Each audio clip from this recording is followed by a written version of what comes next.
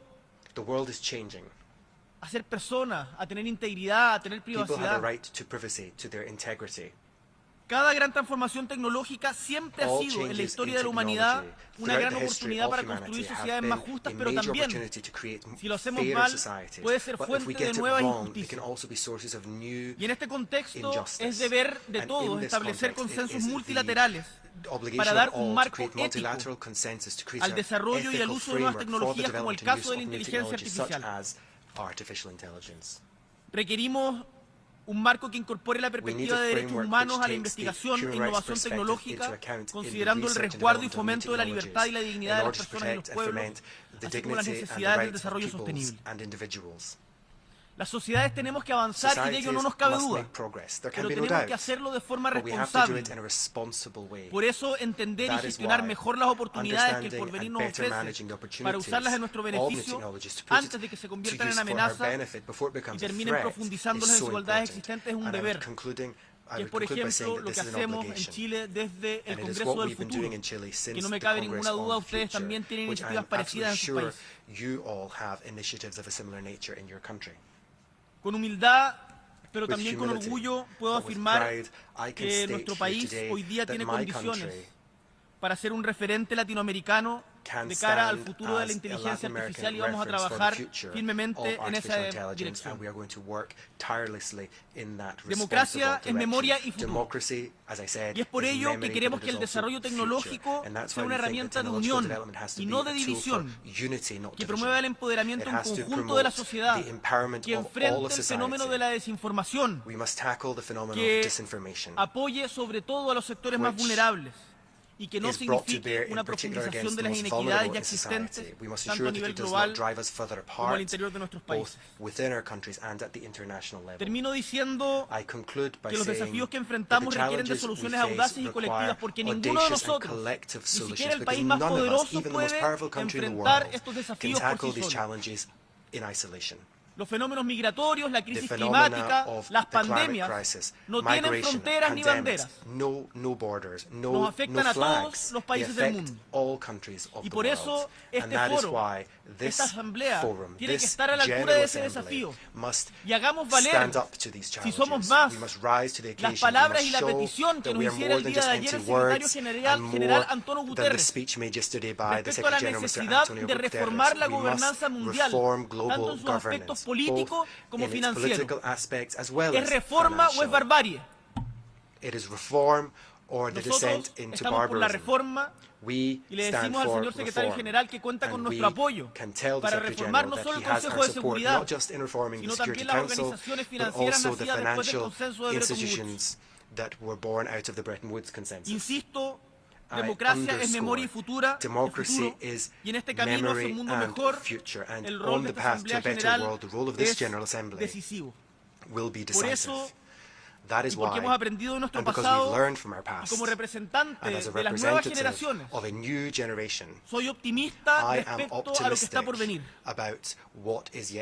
Porque esta misma Asamblea, a lo largo de sus más de 70 años de historia, ha demostrado que incluso en los momentos más difíciles es posible que la humanidad logre acuerdos y caminos hacia la cooperación y la convivencia civilizada. Siempre, estimados y estimadas, podrán contar con Chile para promover y defender los derechos humanos, el multilateralismo, la democracia y construir juntos un desarrollo sostenible y un mundo sin pobreza y más igualdad social.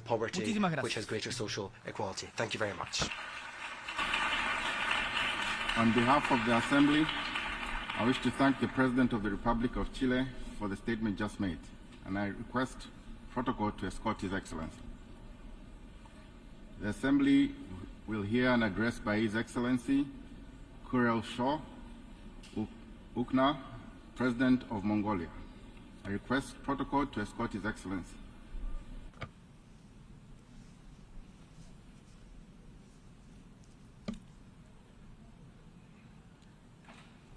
On behalf of the General Assembly, I have the honor to welcome His Excellency Kurel Shaw Ukna, President of the Republic of Mongolia, and to invite him to address the Assembly.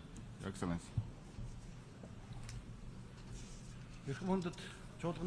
Mr. President, Mr. Secretary General, distinguished delegates, ladies and gentlemen, I wish to convey my heartfelt congratulations to the President of the 78th session of the United Nations General Assembly, Your Excellency Mr. Denis Francis, and wish every success in the work of the session.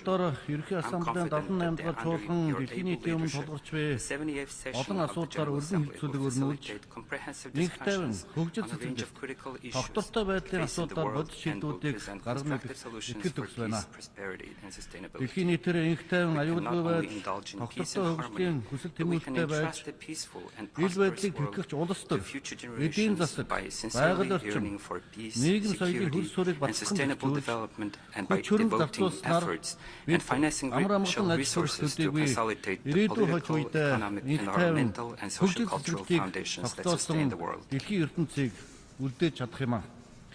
Mr. President, Despite the world's collective accomplishment in overcoming the threat of the global pandemic, we are still facing a range of challenges stemming from geostrategic and geopolitical tensions, socio-economic crises, climate change, and swift technological advancement. The United Nations, its charter, and international legal system are continuing to play an important role in strengthening global peace, security, and fostering international cooperation. The United Nations, its charter, to collectively overcome current challenges, conflicts, confrontations, and mistrust, the countries of the world should strive for greater unity, trust, and friendship, and endeavor to further strengthen the role and position of the United Nations as a global community of human solidarity.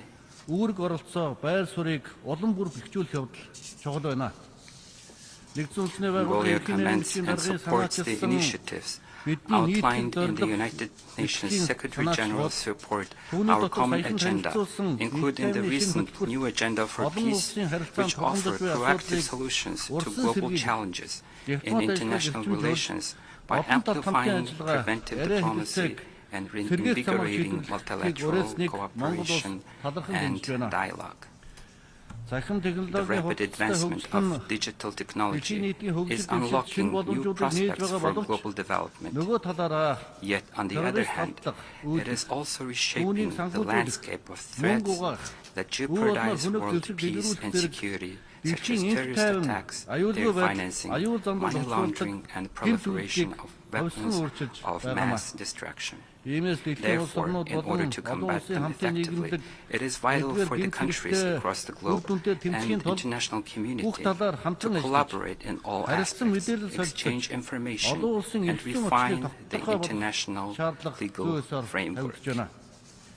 In this context, Mongolia fully supports the initiatives and activities of the United Nations and its system organizations, and has been actively contributing to the establishment of a comprehensive international convention on countering the use of information and communication technologies for criminal purposes. Mr. President, today's tense and complex geopolitical dynamics are undermining both global and regional security and provoking misunderstandings among nations. Consequently, the most effective means to address these complex issues is peaceful dialogue. It has been more than 3 decades since Mongolia declared its territory as nuclear weapon-free, and we have been fully supporting the international community's efforts for disarmament and non-proliferation of nuclear weapons. In order to make a contribution to our regional peace and security, Mongolia has successfully hosted the International Conference of the Ulaanbaatar Dialogue on Northeast Asian Security in June of this year for the 8th time. The United Nations Under-Secretary General and High Representative for Disarmament Affairs, Ms. Izumi Nakamitsu, participated in the conference and highlighted that the Ulaanbaatar dialogue mechanism is becoming a significant platform in establishing peace and security and in strengthening confidence-building measures in the Northeast Asia. I'm pleased to note that Mongolia's efforts in pursuing regional peace and security within the framework of its peace-loving, open, and multi-pillar foreign policy are expanding, and the number of participating countries is growing year by year. United Nations Secretary General Antonio Guterres praised Mongolia as a symbol of peace in a troubled world when he visited Mongolia last year. I'm also delighted to note that His Holiness Pope Francis, during his recent visit to Mongolia, stated that, and I quote, "A profound spiritual sensitivity belongs to the very fiber of your cultural identity, and it is proper that Mongolia should be a symbol of religious freedom," end of quote. Furthermore, His Holiness called upon the international community on this earth devastated by countless conflicts, there be a renewal, respectful of international laws, of the conditions of what once was the Pax Mongolia, namely the absence of conflict. Mr. President, UN peacekeeping stands as one of the essential instruments in maintaining international peace and security. It continues to play a pivotal role in halting and preventing armed conflicts, alleviating humanitarian crisis, and fostering an environment conducive to the progress of social development. For this cause, we consider UN peacekeeping operations as a vital part of the United Nations and multilateral cooperation efforts for peace. Over the past 20 years, through its deployment of more than 20,000 peacekeepers to hotspots around the world, Mongolia has been honorably fulfilling its obligations to the international community in the maintenance of global peace and security. Mongolia emphasizes the meaningful participation of women in UN peacekeeping operations and believes that strengthening the role of women at its all levels will have significant impacts on the maintenance of international peace and security and on the peaceful resolution of conflicts. To contribute to the implementation of the UN SCR 1325, we successfly organized the International Conference on Strengthening the Role of Women in Peacekeeping in June 2022, where participants shared and exchanged their experiences and ideas on best practices and lessons learned, as well as challenges and obstacles encountered in the field. We are also aiming at implementing our national policies and activities on ensuring gender equality in line with the Women, Peace and Security agenda. Mr. President, as nations, it is our collective aspiration to coexist harmoniously and equitably in this world, regardless of our ethnicity, race, age, gender, religion, or cultural distinctions. However, the principle of leaving no one behind in development, defined by us, has not been fully realized so far. Disparities still persist both in the levels of development among various countries and in the living conditions experienced by different groups of people. The recent global challenges such as pandemic, climate change, geopolitical conflict, financial and debt crisis, poverty, and hunger have significantly hindered development, particularly in developing countries, with progress towards achieving the Sustainable Development Goals is lagging.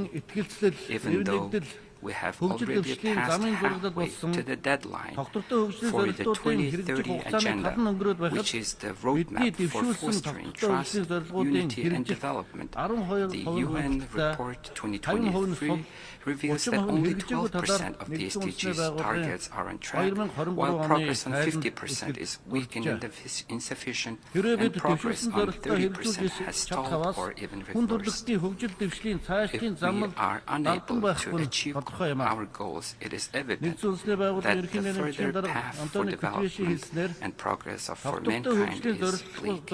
It is critical time to be responsive, as UN Secretary General Antonio Guterres warned, not to turn the 2030 Agenda for Sustainable Development into a mirage of what might have been. Prior to the pandemic, the annual SDG funding gap stood at $2.5 trillion, but as per the OECD, it has now surged at least $4.2 trillion, and 52 least developed countries are at risk of serious debt crisis. Therefore, there is an urgent need to develop a global plan for financing the SDGs. Mongolia presented its second National Voluntary Review Report at the High-Level Political Forum on Sustainable Development of the United Nations held last July in New York. According to the report, Mongolia has made a notable progress in 15 of the goals, while the implementation of one goal has been assessed as impressive. It has been estimated that Mongolia needs additional spending of approximately 18% of GDP annually on average until 2030 to achieve the SDG targets. Mr. President, climate change is sending a distress call and warning alarm of impending threat that is looming over human life and the existence of humanity on the earth. If we do not follow a resolute path to preserve our Mother Earth right now, she will inevitably find her own way to survive, even if it means doing so without us. The 2023 report of the IPCC warns that if global temperature increases by half a degree, it will lead to increased poverty, heat waves, sea level rise, coral reef decline, and habitat loss, and severe drought. Every increment of global warming will be immeasurably costly. Therefore, governments should take urgent measures to implement the Paris Agreement, heed the guidance of scientists, raise public awareness, regulate resource utilization, preserve and restore biological diversity, foster ecologically friendly and economically efficient technologies, such as the use of renewable energy and substantially bolster climate financing. With this determination, in 2023, Mongolia became one of the first countries to adopt the SDG finance taxonomy by introducing major legislative reforms aimed at increasing foreign and domestic investment.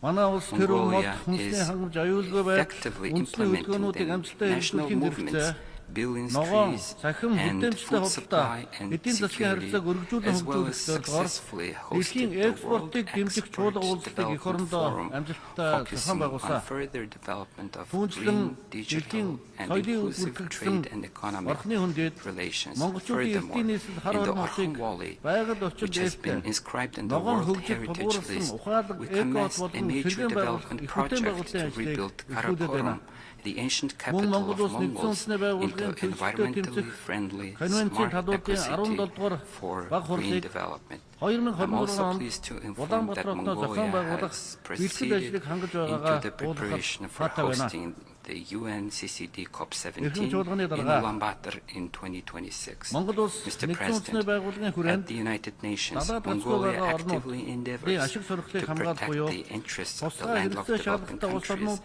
and to present both the challenges and opportunities of countries with special needs to the international community.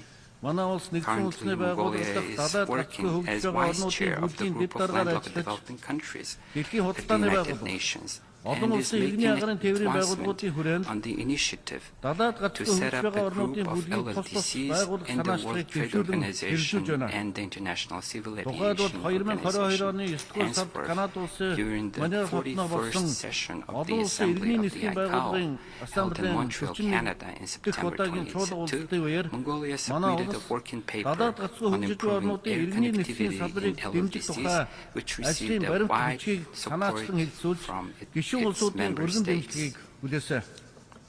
Moreover, Mongolia attaches particular importance to developing the international think tank of the LLDCs, an intergovernmental organization established in Ulaanbaatar in 2017, and strengthening its research capacities.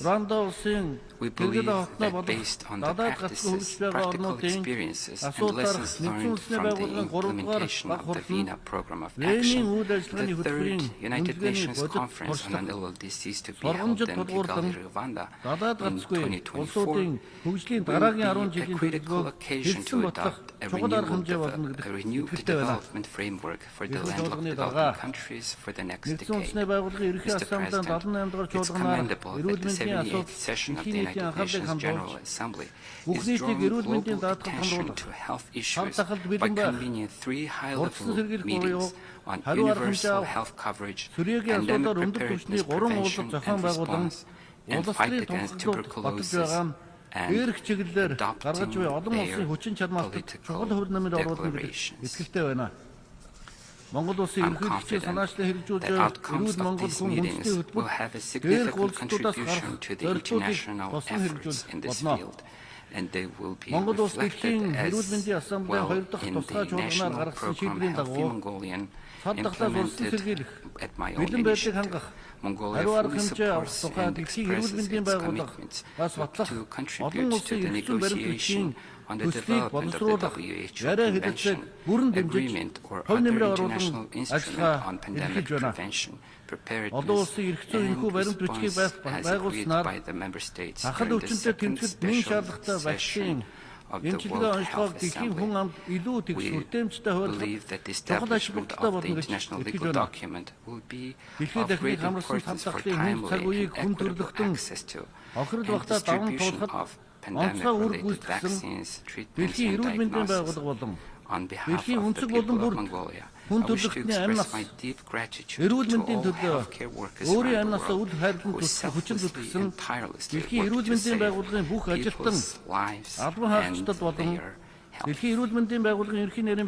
My gratitude also goes to World Health Organization, their employees, and Director General Dr. Tedros Ghebreyesus, who played an important role in overcoming the tough times of global pandemic with less damage.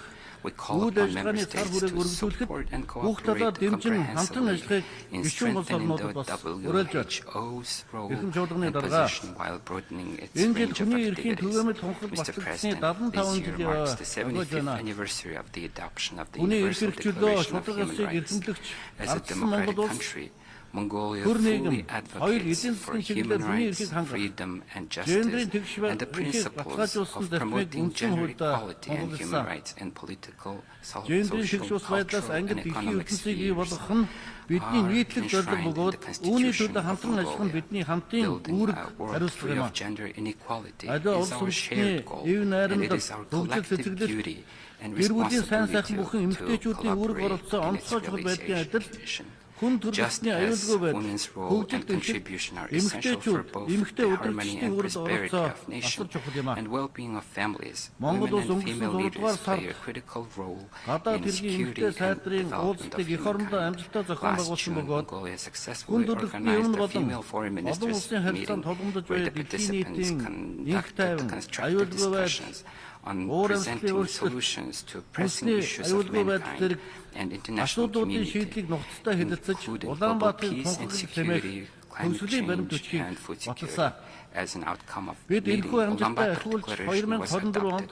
To further advance this achievement, we propose to convene the World Women's Forum in Mongolia in 2024. We call upon countries to cooperate in supporting of this initiative. Mr. President, in this era of profound transformation in the international order and norms, the role and significance of multilateral cooperation and the international community is growing enormously.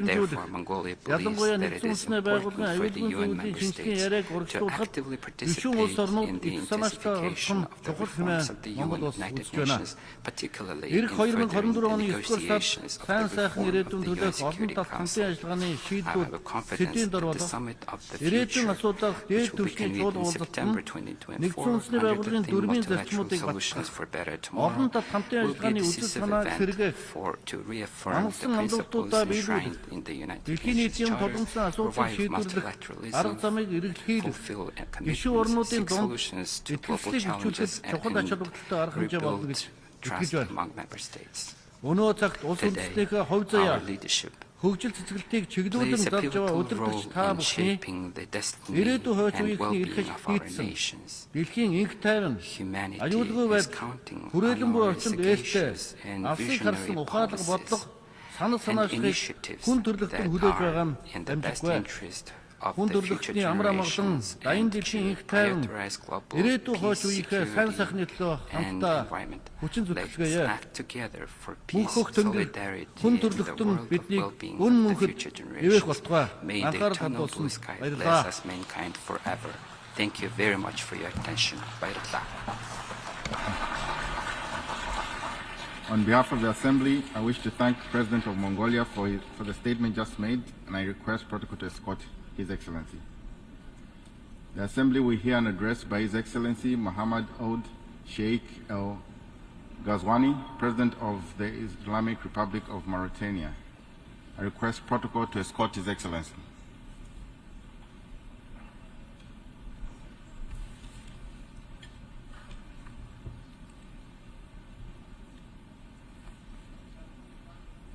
On behalf of the General Assembly, I have the honor to welcome His Excellency Mohammed Ould Sheikh El Ghazouani, President of the Republic of Mauritania, and to invite His Excellency to address the Assembly. Your Excellency. Bismillah ar-Rahman ar-Rahim. In the name of God, the merciful, the compassionate, peace and blessings on the Prophet of God. Mr. President, Your Majesties, Highnesses, Mr. Antonio Guterres, Secretary General of the United Nations, Excellencies, ladies and gentlemen, it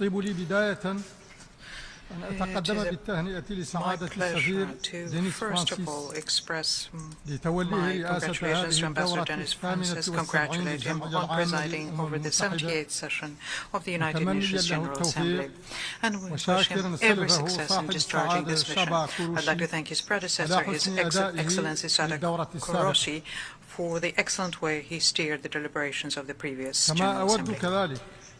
I would like to furthermore welcome the efforts made by His Excellency, the Secretary General of the United Nations, Mr. Guterres, efforts to strengthen the role played by the UN throughout the world and to get to the objectives the organizations have set for itself. Ladies and gentlemen, our world today is undergoing through various acute and overlapping crises, so much so that their nefarious effects are sensed by one and all. Even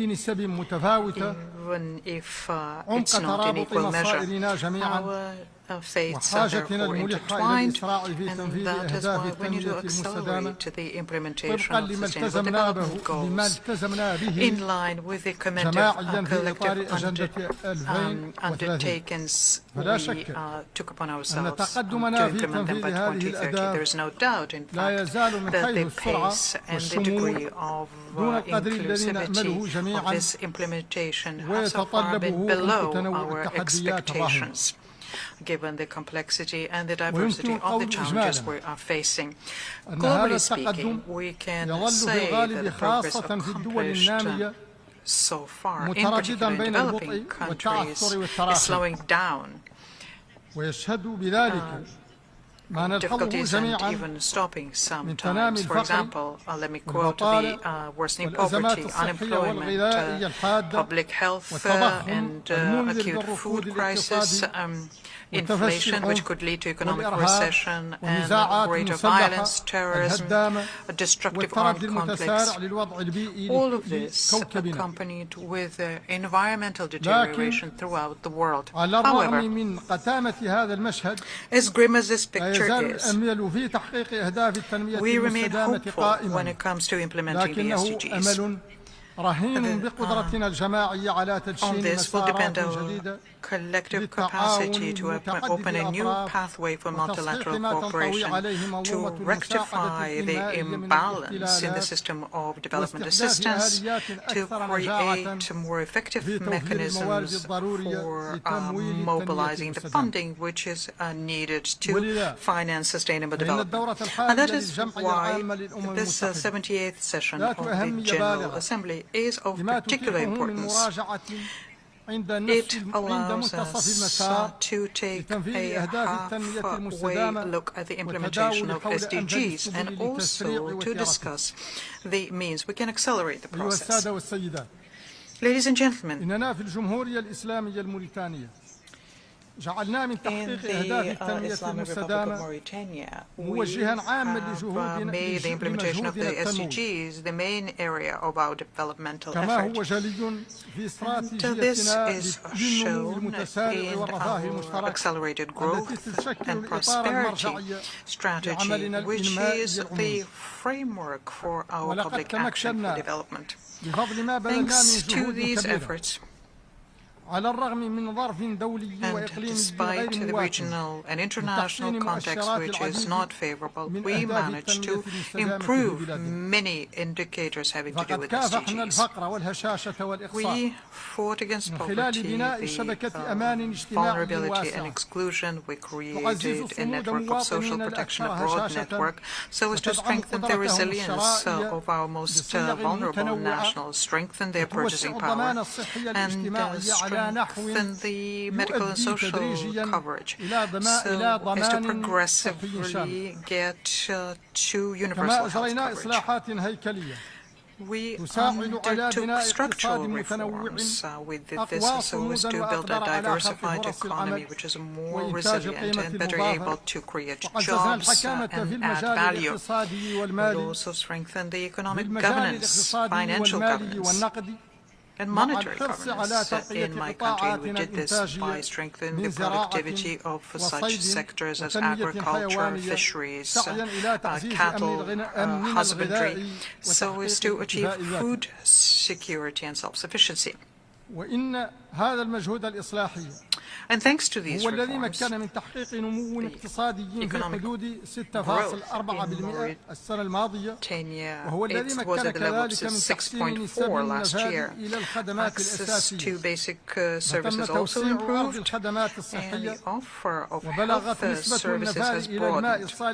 Access to drinking water reached 72.32%, access to electricity 91.84% in urban area and 53% on average throughout the country. The share of renewable energies in our energy mix is 34% in 2020, and we are aiming for 50% in 2030.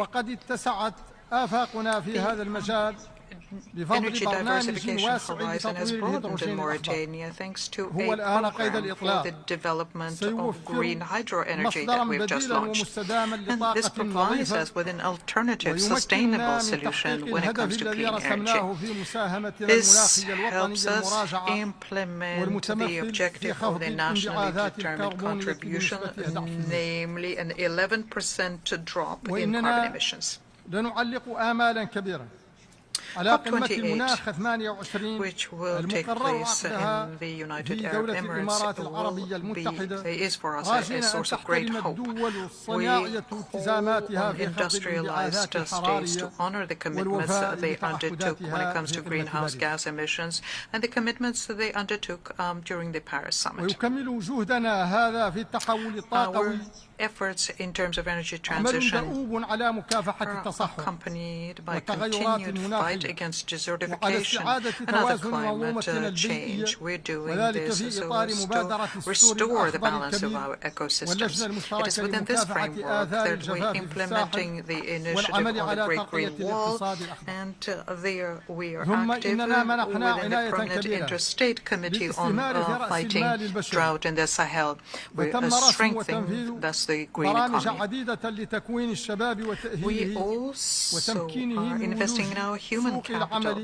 We implemented various youth training programs to make it easier for them to enter labor markets and to protect them against extremism and fundamentalism. We launched programs of women empowerment and to strengthen their participation in the political and public life of the country. Numerous promising reforms are also underway in the area of education, so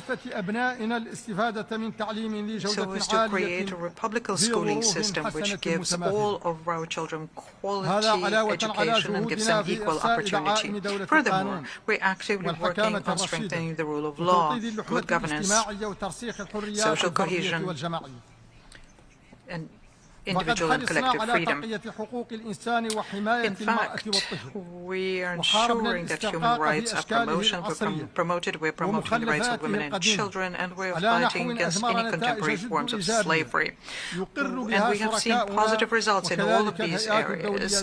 This was also praised by our partners and international organizations involved in these matters. In all of the aspects of our public policy, we use dialogue and openness with all parties. We undertook an in-depth report of our judicial system to strengthen the independence of our judiciary and to guarantee that there is a separation of powers. We also developed various mechanisms of combating against resistance to these reforms. We heightened their transparency through reinvigorated democracy. This would have been impossible without security and stability, which we have throughout the country, despite the fact that the regional and international environment is particularly unstable currently. Our integrated security strategy was also praised by all stakeholders. We have contributed to the stability and security of the sub-region through the G5 Sahel, which we're currently chairing.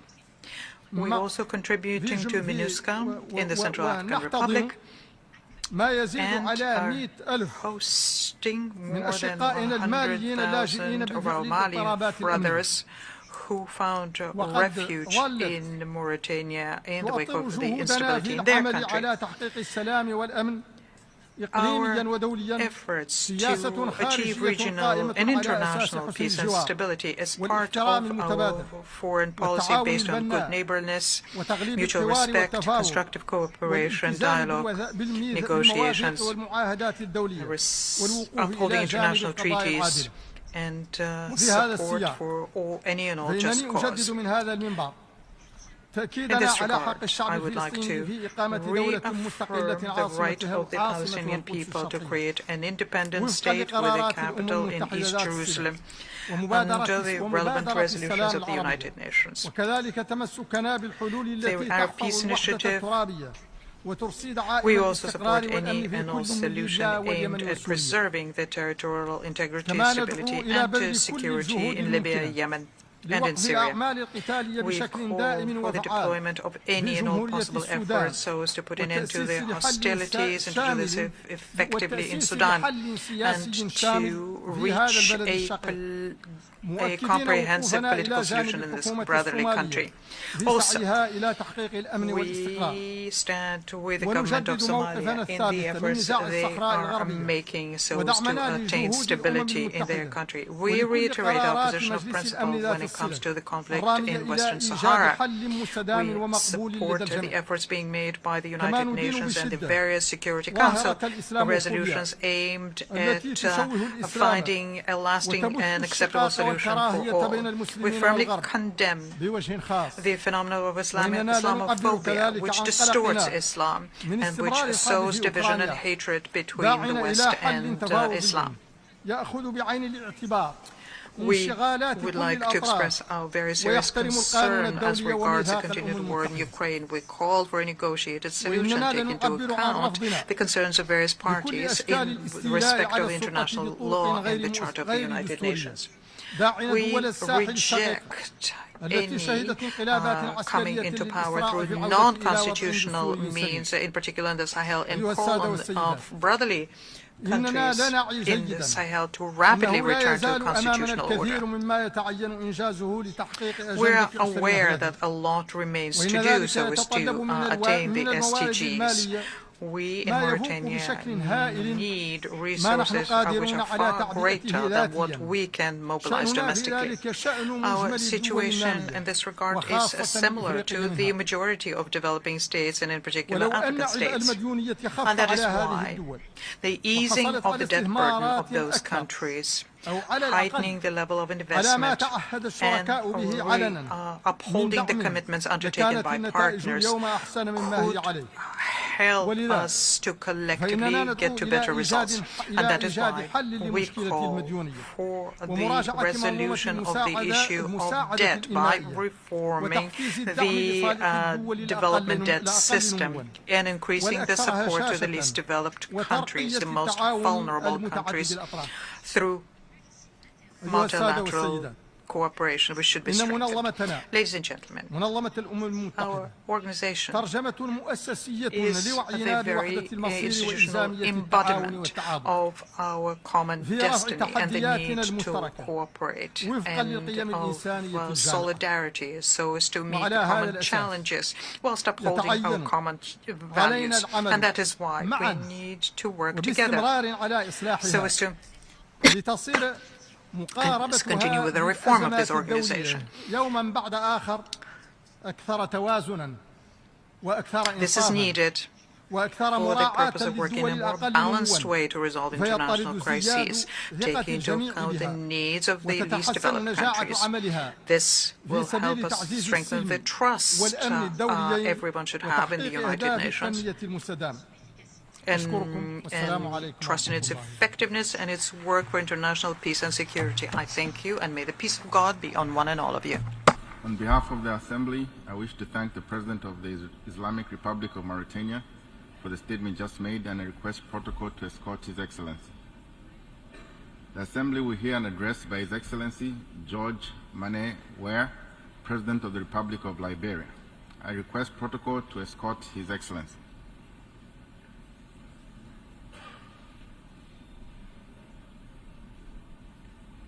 On behalf of the General Assembly, I have the honor to welcome His Excellency George Mane Ware, President of the Republic of Liberia, and invite him to address the Assembly.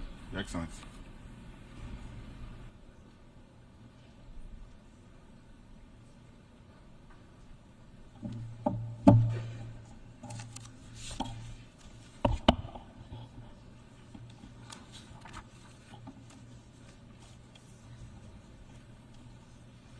His Excellency Denis Francois, President of the 78th United Nations General Assembly, His Excellency Mr. Antonio Guterres, Secretary General of the United Nations, Excellencies, Heads of State and Government, Ambassadors, Heads of Delegation, distinguished delegates, ladies and gentlemen.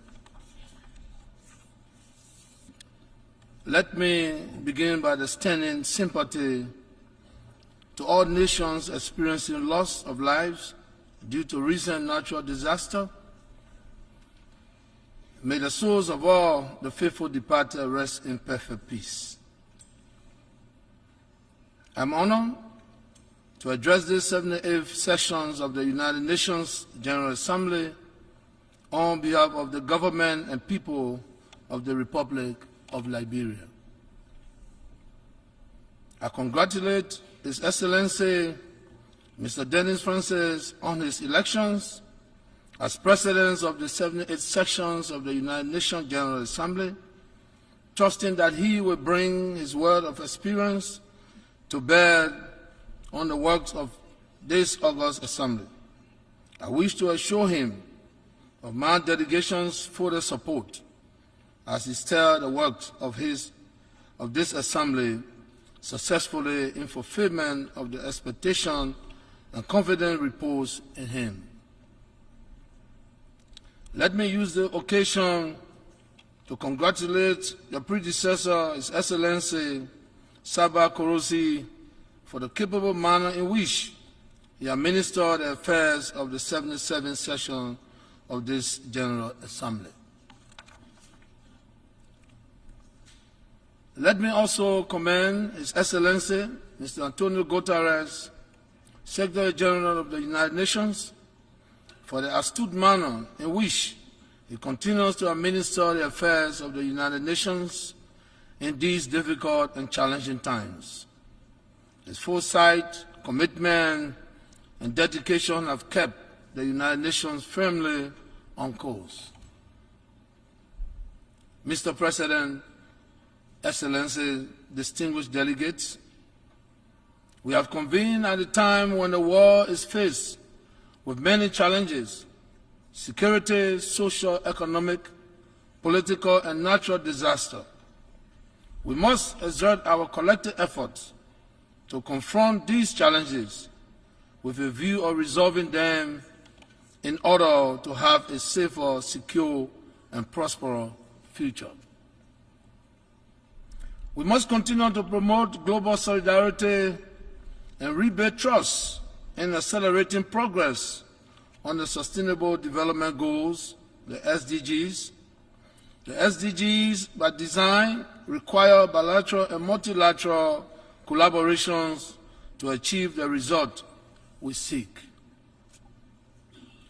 The theme of this year's debate, rebuilding trust, reuniting global solidarity, accelerating actions on the 2030 Agenda and its SDGs towards peace, prosperity, progress, and sustainability for all, adequately captured our current global demands.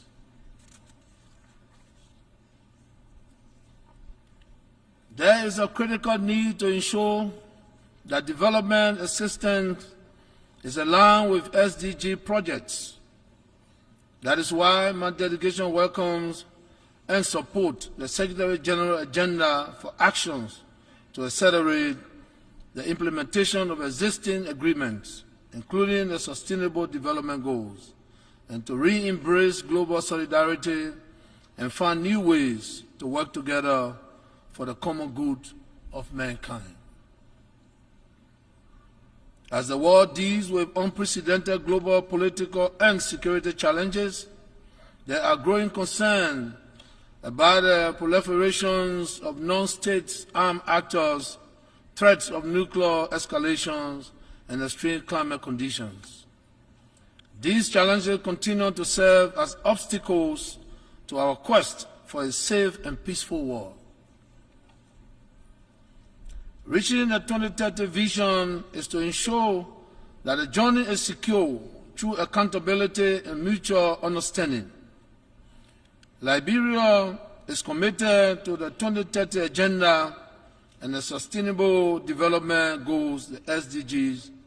They are in line with our flagship National Development Plan, the Pro-Po Agenda for Prosperity and Development, which represents our resolve to achieve peace and prosperity while addressing the structural impediments to economic growth and national development.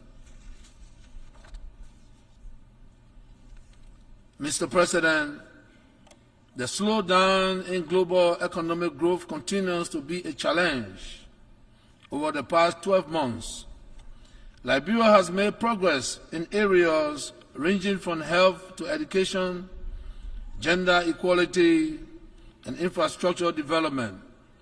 We are proud of our achievements in reducing maternal mortality rates, increasing gender parity in school enrollment, and elevating our overall health and well-being.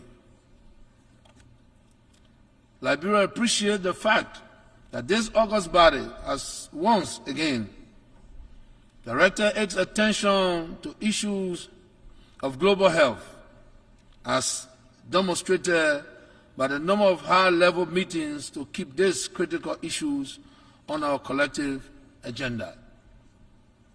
Mr. President, we emphasize unity of purpose as we address challenges aimed at providing basic services to all peoples.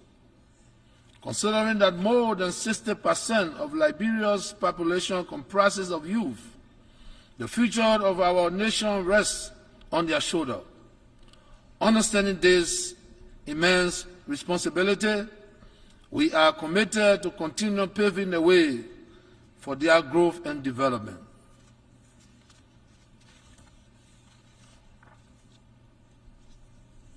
Being cognizant that structural transformation drives prosperity, we are focused on infrastructure development, with roads and energy playing a critical part. Thanks to the support of our many partners, We remain unwavering in our commitment to explore means to further the implementations of the Sustainable Development Goals as it represents the roadmap towards prosperity. I support Secretary General Antonio Guterres' proposed SDG stimulus plan and call for the actualizations of the $500 billion per year in order to boost sustainable development for developing countries through tackling the high cost of debt and rising risk of debt, distress, scaling up of affordable long-term financing for development, and expanding contingency financing to countries in need. Mr. President, Liberia profoundly appreciates the continuing engagement and support from the United Nations system in consolidating its peace and seeking to address emerging challenges. Liberia will continue to cooperate and collaborate with the United Nations as it continues to rebuild and strengthen its institutions and infrastructure.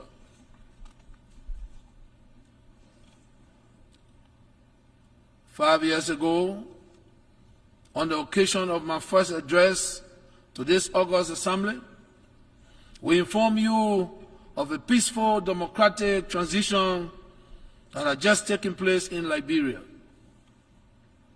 With your support and that of our friends, we have kept the democratic torch burning.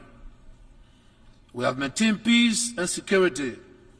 We have protected human rights and the rights of the media to operate peacefully and freely. The Liberian people have enjoyed the full exercise of their constitutional rights. The country is well on course of consolidating its democratic credentials.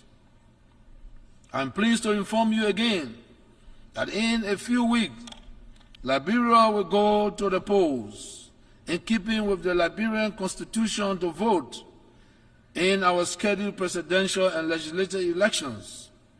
The October polls will mark the fourth peaceful general elections in Liberia since the end of the Civil War in 2003.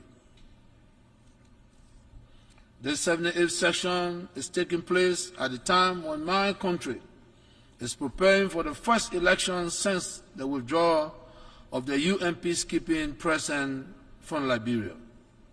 The October 10 election is an opportunity to sustain the gains made in our reconstruction and development processes. Mr. President, Excellency, distinguished ladies and gentlemen, the government of Liberia has taken all necessary measures to ensure a free, fair, transparent, peaceful, inclusive, and credible elections. The National Election Commission has been strengthened to ensure that it operates without undue influence. In addition, political parties have committed themselves to a non-violent electoral process by signing the 2023 Farmington River Declaration, which obligates all actors in the elections to continue to promote peace. As a strong believer in democracy, let me reiterate my call for the respect of constitutional governance and respect for the will of the people. While addressing the issues of elections and democracy, permit me to congratulate all democratically elected leaders around the world. Mr. President, our world is also under threat for natural calamities as seen with extreme climate conditions globally. It is therefore our collective responsibility to urgently prioritize addressing the climate crisis as we strive to reach a target of 64% reduction in carbon emissions. There remains a need to prioritize support to countries, including Liberia, that have the capacity to use it biodiversity, and building resilience against the changing climate.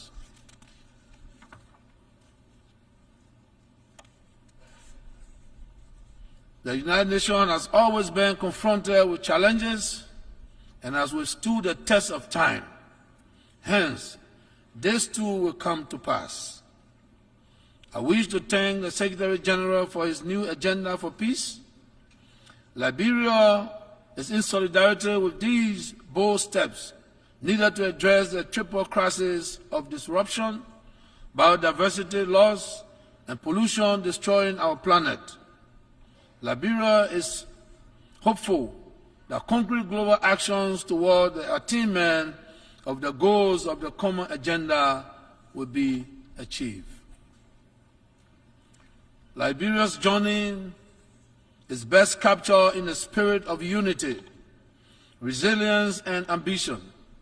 Together, through collaborations and shared purpose, we can and must shape a world that upholds the rights and dignity of every individual. In alliance with our United Nations family, Liberia remains resolute in its commitment. We pledge to protect our planet, promote peace, and prevent conflict. We vow to ensure sustainable financing and amplify our partnership, reflecting our shared determination for a better future. We must also accept that this can only be achieved through collaboration between and among governments, non-government stakeholders, and other partners, which will guarantee transparency, accountability, good governance, and the inclusion of all citizens in the decision-making process. Mr. President, Excellency, distinguished delegates, ladies and gentlemen, let us remind ourselves that our collective strength lies in unity. Together, we can overcome any challenge, rebuild trust, promote peace, religious tolerance, uphold tenets of democracy, the rule of law, support women participation, encourage diplomacy, and strengthen global solidarity. I thank you.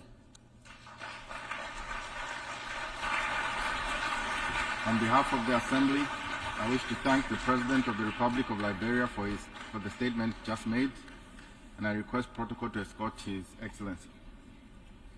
The Assembly will hear an address by His Excellency Felix Tshisekedi Tshilombo, President of the Democratic Republic of Congo. I request protocol to escort His Excellency.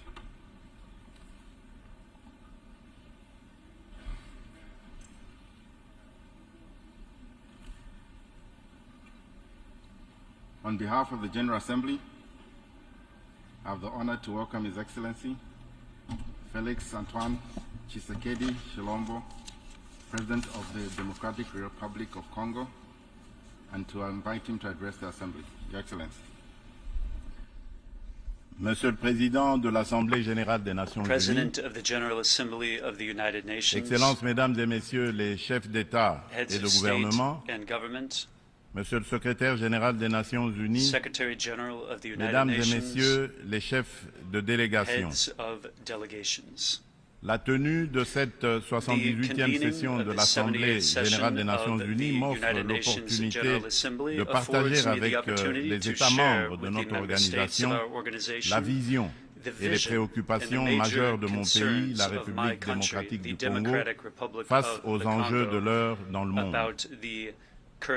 Cependant, en avant-propos, je voudrais féliciter Son Excellence M. Denis Francis pour son élection à la présidence de notre auguste Assemblée et rassurer l'ensemble des membres de son bureau du soutien de mon pays dans l'accomplissement de la noble mission leur confiée par notre institution. Je m'en voudrais si je ne remerciais pas le président sortant, M. Saba Korossi, pour son leadership clairvoyant et son dévouement qui ont contribué à faire avancer les débats et à trouver des solutions concertées. Mes remerciements s'adressent également à M. Antonio Guterres, secrétaire général des Nations Unies, pour son engagement actif et permanent en faveur de la paix et la sécurité internationale. Monsieur le Président, pendant que se tient ici à New York cette session, le peuple marocain n'a pas encore fini de pleurer ses victimes ni guéri ses plaies par suite des puissants tremblements de terre survenus dans la nuit de vendredi 8 au samedi 9 septembre en cours, causant la mort de plus de 3000 Marocains, en blessant au moins 5000 et détruisant plusieurs villes et localités du royaume. De même, les Libyens ne sont pas encore sortis des traumatismes des inondations qui ont ôté la vie à plus de 20 000 personnes et provoqué d'énormes dégâts matériels le dimanche 10 de ce même mois. Le peuple congolais salue la mobilisation de la communauté internationale pour secourir ces peuples frères du Royaume du Maroc et de la Libye. Il leur exprime toute sa compassion et sa solidarité et souhaite une prompte guérison à tous les blessés de ces deux calamités naturelles.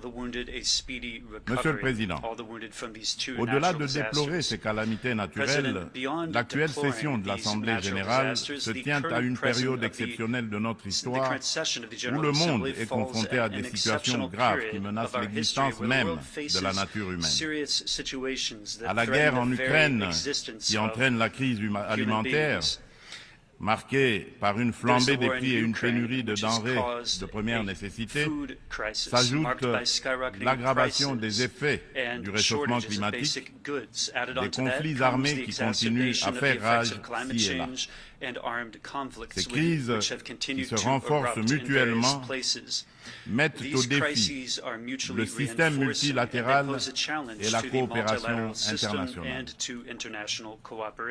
Or, maintenir la paix et la sécurité internationale, garantir la justice et les droits humains, favoriser le progrès social, instaurer les meilleures conditions de vie, sont en effet des vœux unanimes et intemporels de tous les peuples du monde qui doivent par conséquent demeurer au centre de notre action collective suivant une approche réellement multilatérale et inclusive.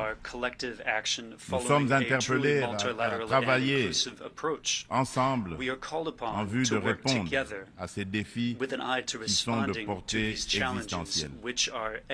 C'est pour cette raison fondamentale que je salue la pertinence du thème central annuel de cette session intitulée « Rétablir la confiance et raviver la solidarité mondiale, accélérer l'action menée pour réaliser le programme 2030 et les objectifs de développement durable en faveur de la paix, de la prospérité, du progrès et de la durabilité pour tous. » Cette thématique place les valeurs de solidarité et de confiance au cœur des facteurs de la relance et l'accélération des solutions aux défis mondiaux étroitement imbriqués afin que faire progresser la paix, la sécurité et le développement durable.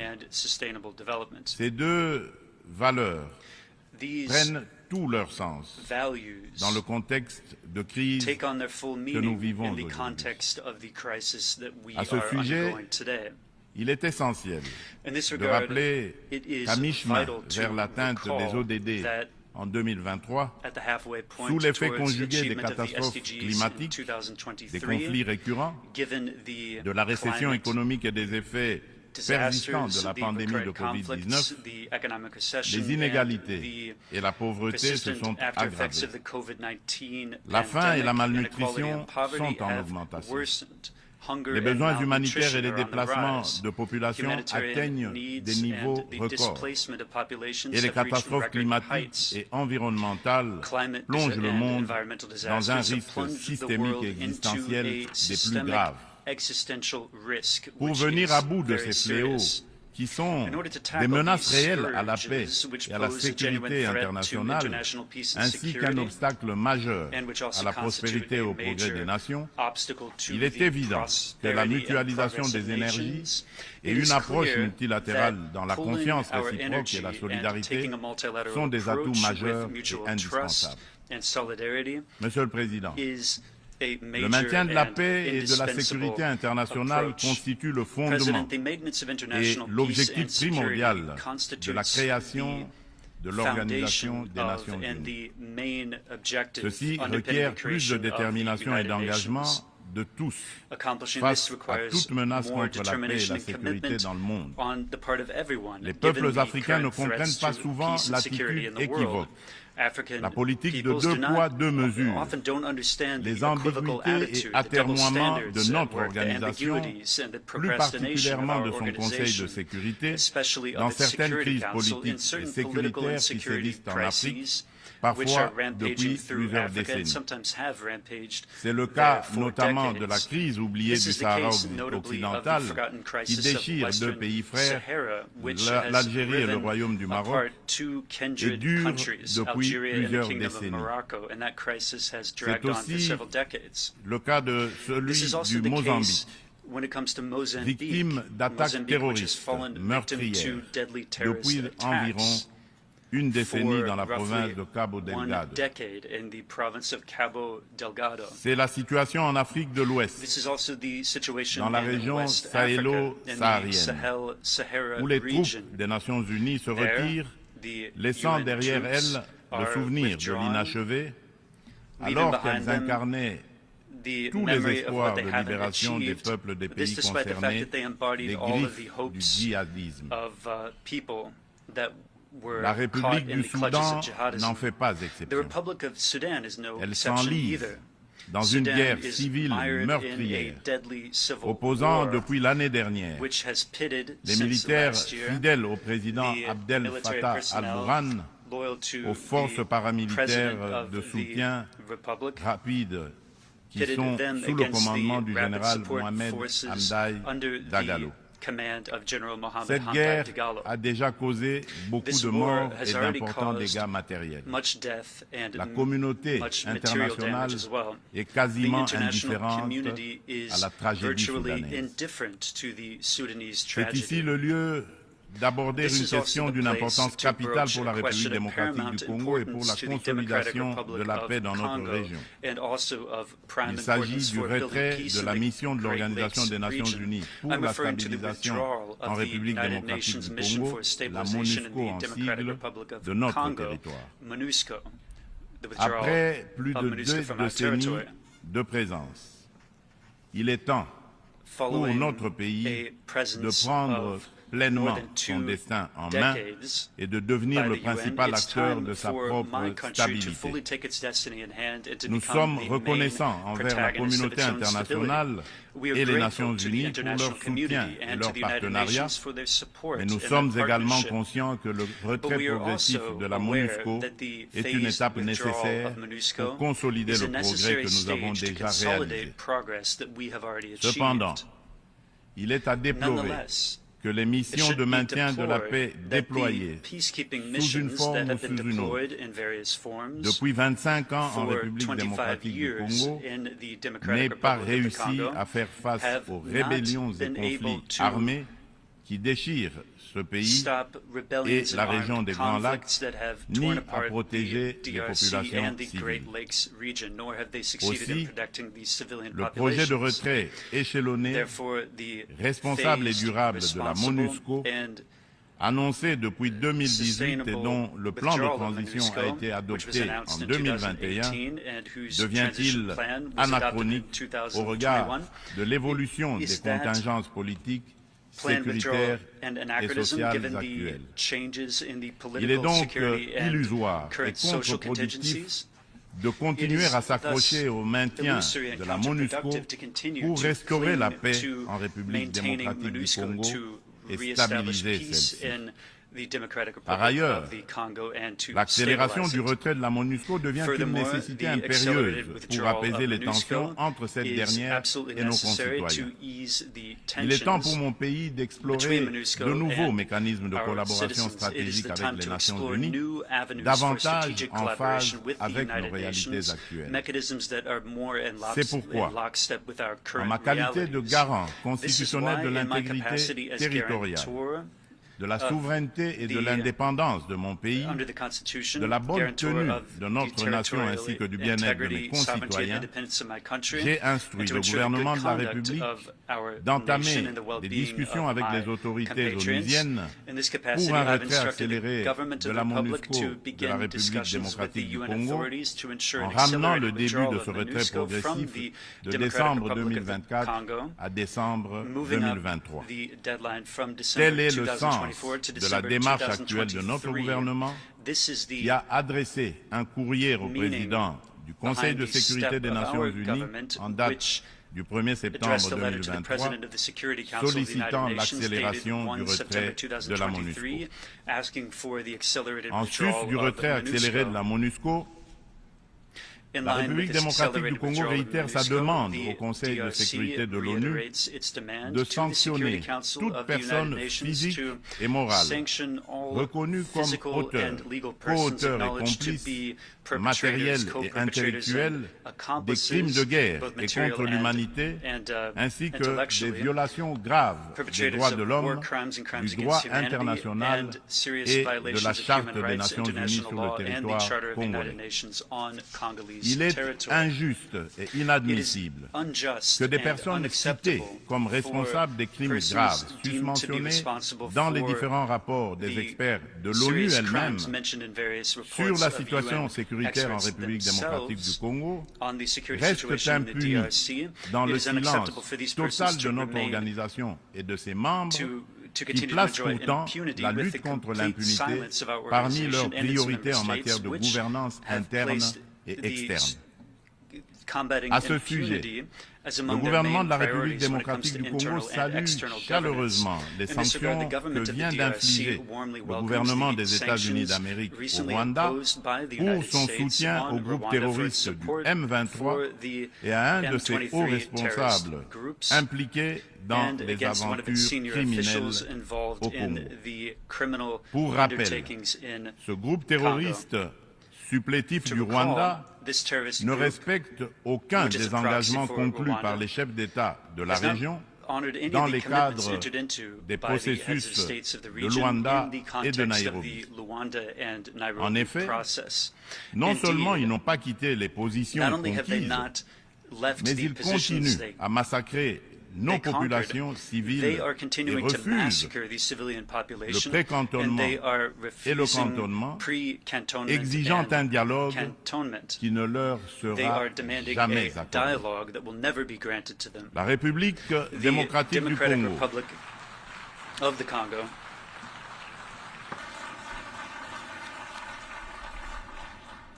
La République démocratique du Congo espère que les autres États suivront ce bon exemple montré par les États-Unis d'Amérique de soutien à la lutte commune contre l'impunité et au triomphe des idéaux de justice et de solidarité entre les peuples. Le gouvernement congolais attend de la prochaine réunion du Conseil de sécurité qu'il accorde une attention toute particulière à sa requête et qu'il soit constructif dans la gestion du processus délicat et laborieux de paix dans notre pays. Monsieur le Président, un autre défi qui préoccupe au plus haut point toutes les nations du monde est celui du réchauffement de notre planète.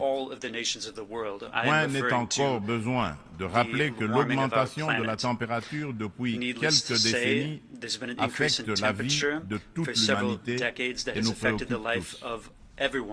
Cependant, force est de relever qu'en dépit des proclamations de foi des pollueurs en faveur de l'arrêt de l'émission des gaz à effet de serre, de multitudes de forats organisés à travers le monde pour combattre ce fléau, dont les 27 COP, conférence des pays membres de la Convention de l'ONU pour la lutte contre les changements climatiques, et de multiples résolutions et recommandations adoptées à ces différentes instances, le réchauffement de la planète est loin de se maintenir à 1,5 degré Celsius.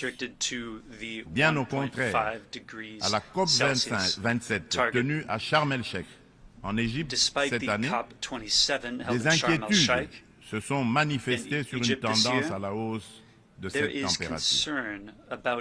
Ce constat peu rassurant appelle sans doute à la revisitation de nos approches et des politiques adoptées.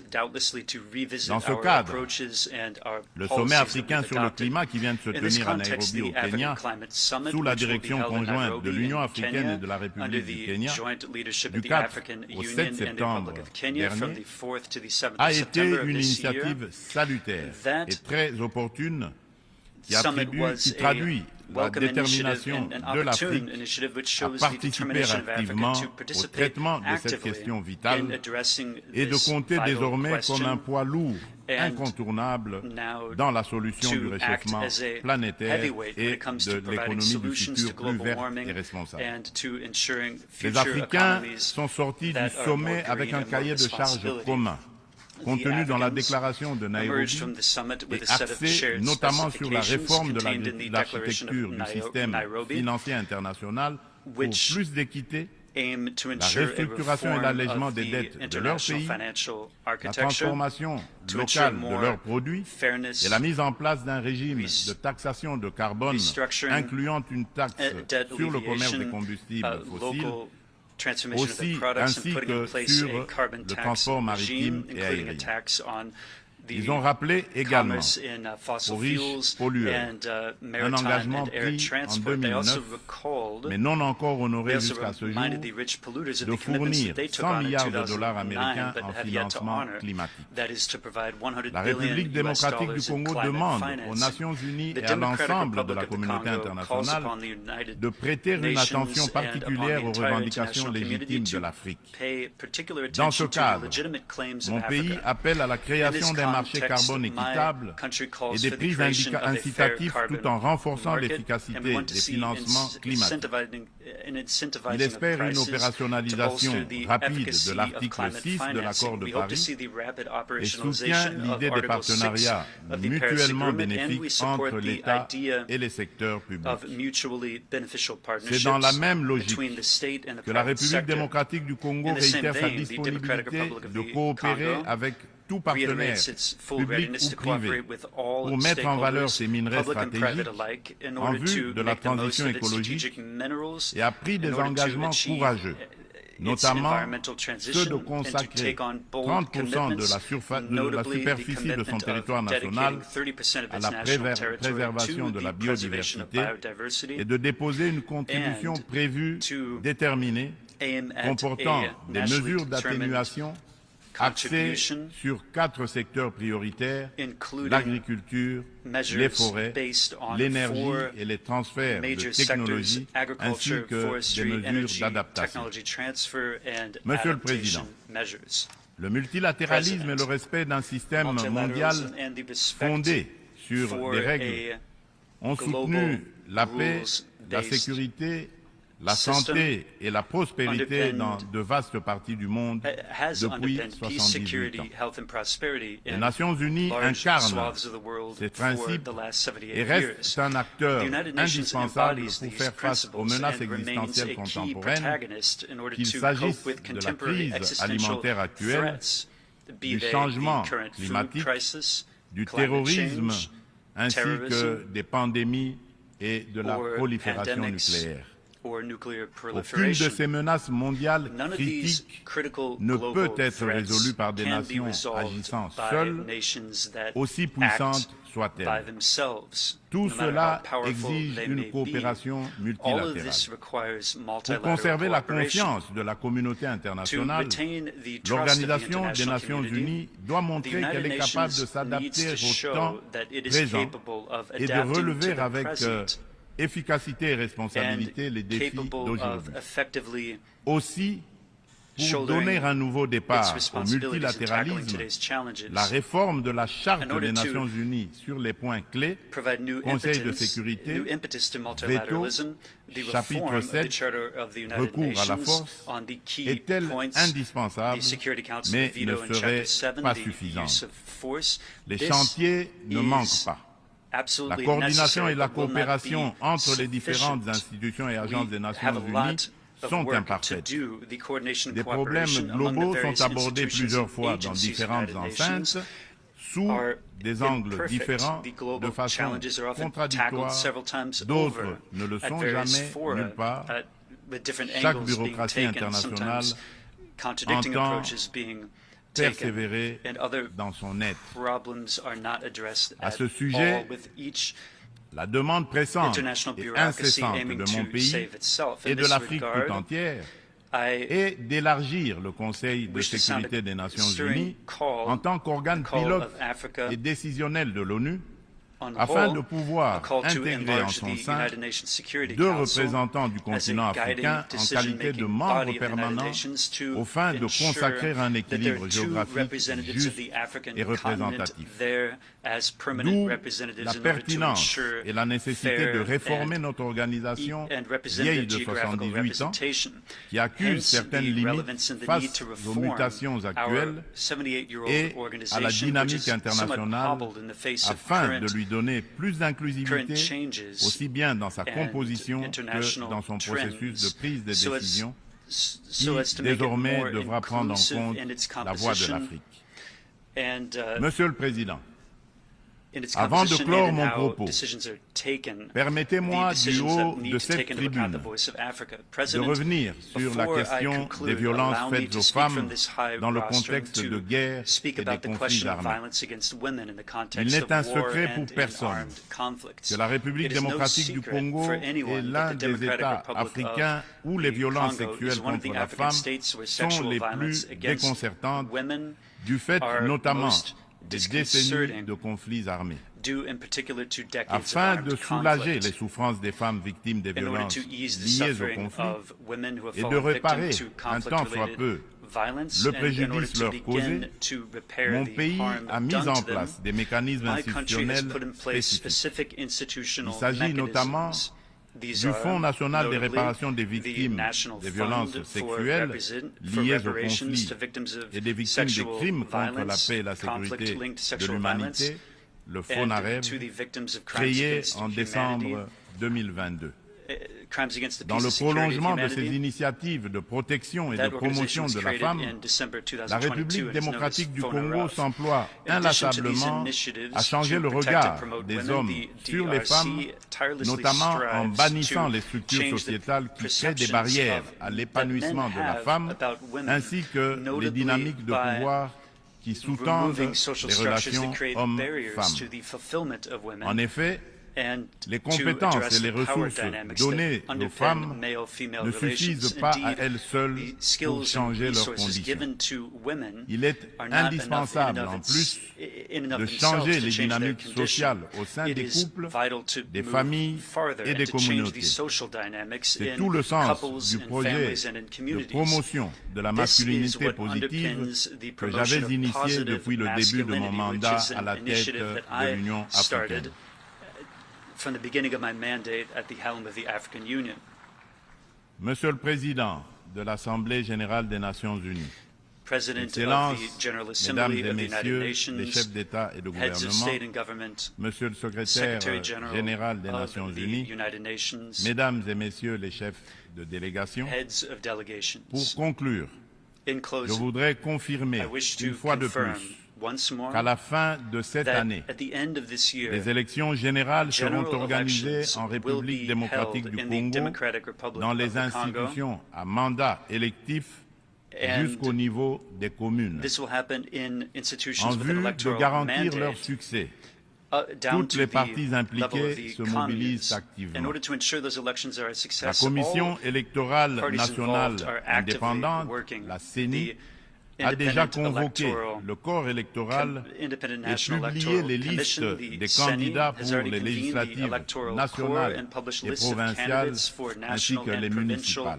Des dispositions sont prises pour assurer la transparence, l'inclusivité, l'égalité des chances et la crédibilité des prochains scrutins.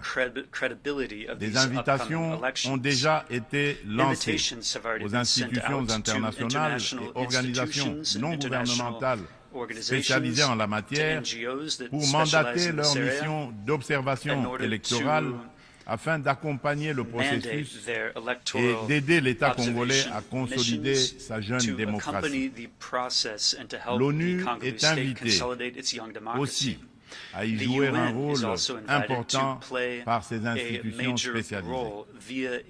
Le gouvernement congolais remercie déjà celles des institutions et ONG invitées qui sont déjà à pied d'œuvre. La République démocratique du Congo reste convaincue que l'ONU reste le cadre le plus approprié pour discuter de l'avenir de notre planète et des relations aussi bien entre les peuples qu'entre les États. Suite à la tenue d'élections démocratiques et apaisées au Zimbabwe, je lance un appel pressant aux Nations Unies de mettre tout en œuvre pour obtenir la levée immédiate des sanctions contre la République du Zimbabwe et son peuple. Cependant, pour remplir efficacement ces lourdes et délicates missions et mériter la confiance de tous, l'ONU doit incarner les valeurs de justice, d'équité et de solidarité et être représentative de tous dans notre diversité culturelle, politique, économique et sociale. C'est là tout le sens de sa réforme sur laquelle les Africains ne cessent de revenir et du combat que nous devons tous mener. Je vous remercie.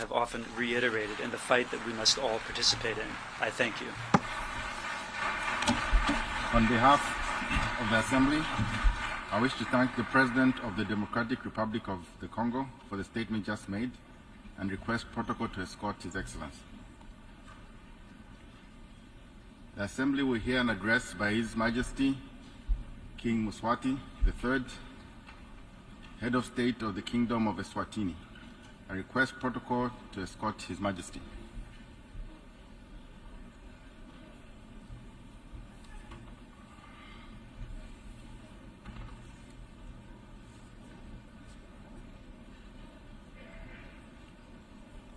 On behalf of the General Assembly, I have the honor to welcome His Majesty King Mswati III, Head of the State of the Kingdom of Swat, and invite him to address the Assembly. Your Majesty, Your Majesty.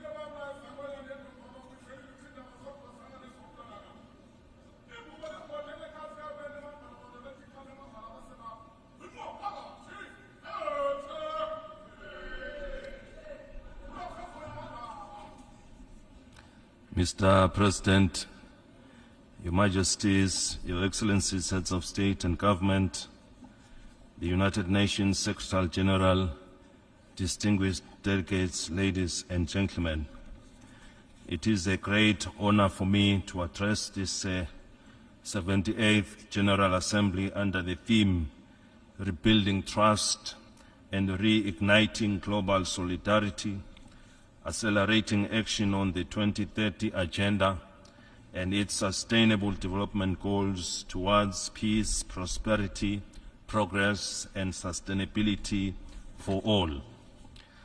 In a world faced with complex challenges such as climate change, poverty, inequality, and resource depletion, it has become increasingly evident that sustainable development is not just a noble aspiration, but is an imperative for the survival and well-being of our planet and its inhabitants. For 78 years, the United Nations has stood for the great ideal of building an international system of collaboration, solidarity, and common purpose. The values of the UN Charter, which are our roadmap today, will remain as such for generations to come, because the United Nations is founded on the timeless ideals of global peace, security, development, human rights, and global cooperation.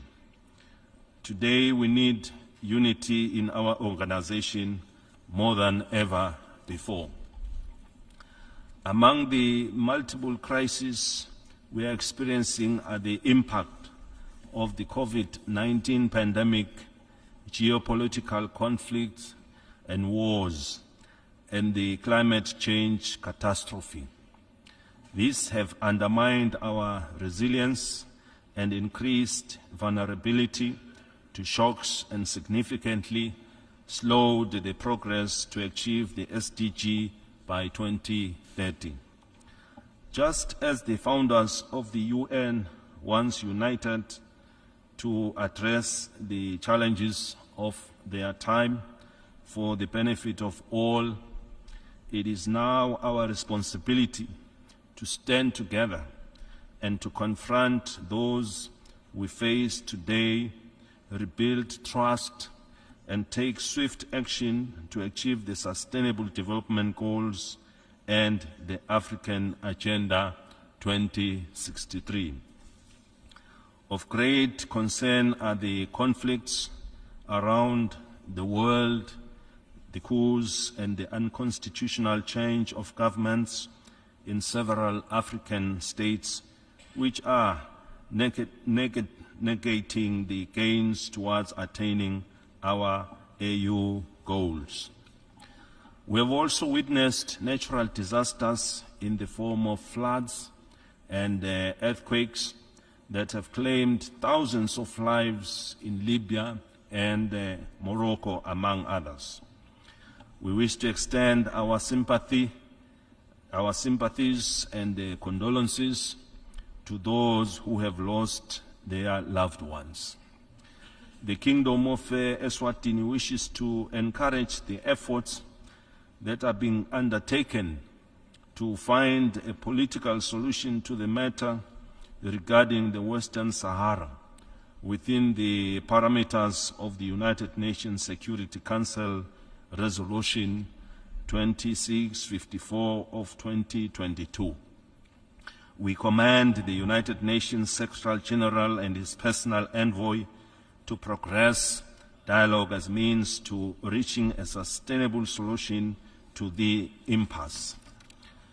To attain this, we need to actively practice tolerance and promote peace in all areas.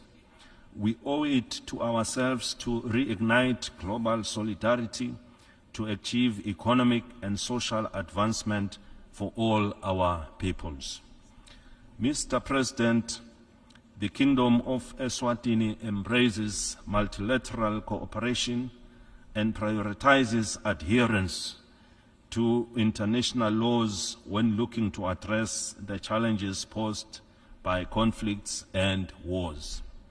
We therefore support the global call for silencing of guns which affect the most vulnerable groups. We remain steadfast in our call for peaceful resolution of conflicts and the continual improvement of democratic and inclusive governance.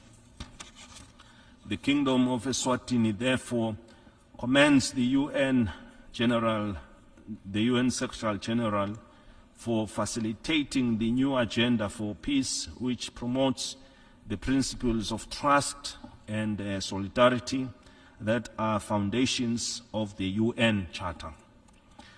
Eswatini supports women empowerment and youth participation in decision-making for conflict prevention and development. We should work to advance gender equality and end violence against women. Our focus is on building accountable, effective, and inclusive institutions aligned with SDG 16. We have established a legal aid office to enhance access to justice and the rule of law, especially for vulnerable and marginalized groups. We have also developed an implementation plan for the Universal Periodic Review on Human Rights and strengthen national institutions of monitoring and reporting frameworks to promote and protect human rights for all Eswatini. Like all other member states, Eswatini's implementation of the SDG has been impacted by the multiple shocks, both at global and national levels. Notwithstanding these challenges, as a country, we remain steadfast in our commitment to achieve these targets. We have been ranked top 5 by the World Bank for our growing economy, with our GDP growth at about 7.8%. We attained the second greatest manufacturing value added per capita country and are placed 6th on the 2022 Africa Industrialization Index. Furthermore, we have been ranked number 9 amongst the 10 African countries with the highest GDP per capita. We will not rest on our laurels, but work much harder as we look to improve our economy.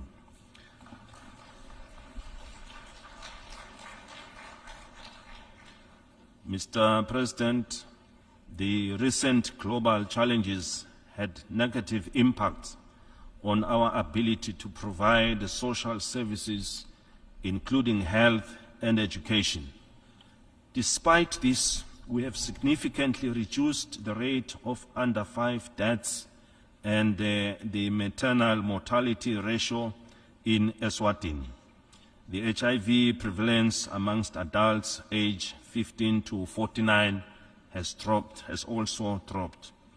We continue to work tirelessly to strengthen our healthcare systems while also ensuring that our citizens have access to these essential services. We commend the UN Secretary General for the many initiatives aimed at helping member states to recover better from these multiple shocks. Following our participation in the Transforming Education Summit last year, we are delighted to share that the country continues to increase opportunities for learning and skills development, including through the integration and use of digital technologies. Significant strides have been made by the Kingdom of Eswatini in increasing access to electricity since adoption of the 2030 Agenda. We now have national coverage above 80%. Also notable progress has been made in terms of road and ICT infrastructure connecting cities and economic zones. When it comes to access to basic water services, 69% of the population now enjoy this necessity, and access to basic sanitation services has reached 58% of our people. The literacy rate among adults aged 15 and above has improved from 79% in 2000 to 87%. The gross enrollment ratio for primary education has increased from 97% in 2000 to 104%.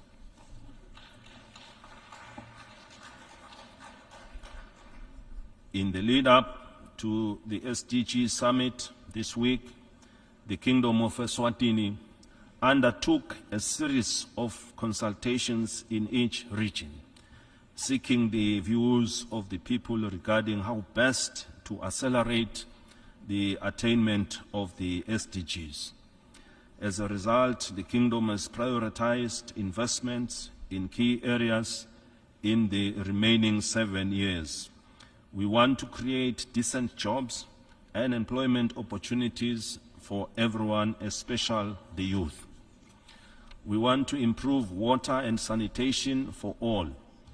We are convinced that this will help secure maximum progress across all 17 SDGs. Mr. President, Eswatini has continued to cherish a homegrown and unique model of a people-driven democratic governance. Like many other democracies, our constitution recognizes the role of the monarchy as well as a bicameral parliament, separation of powers, fundamental human rights, and the rule of law.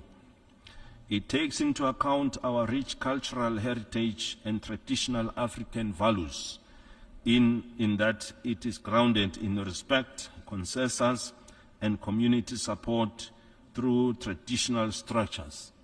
It is a monarchical democracy.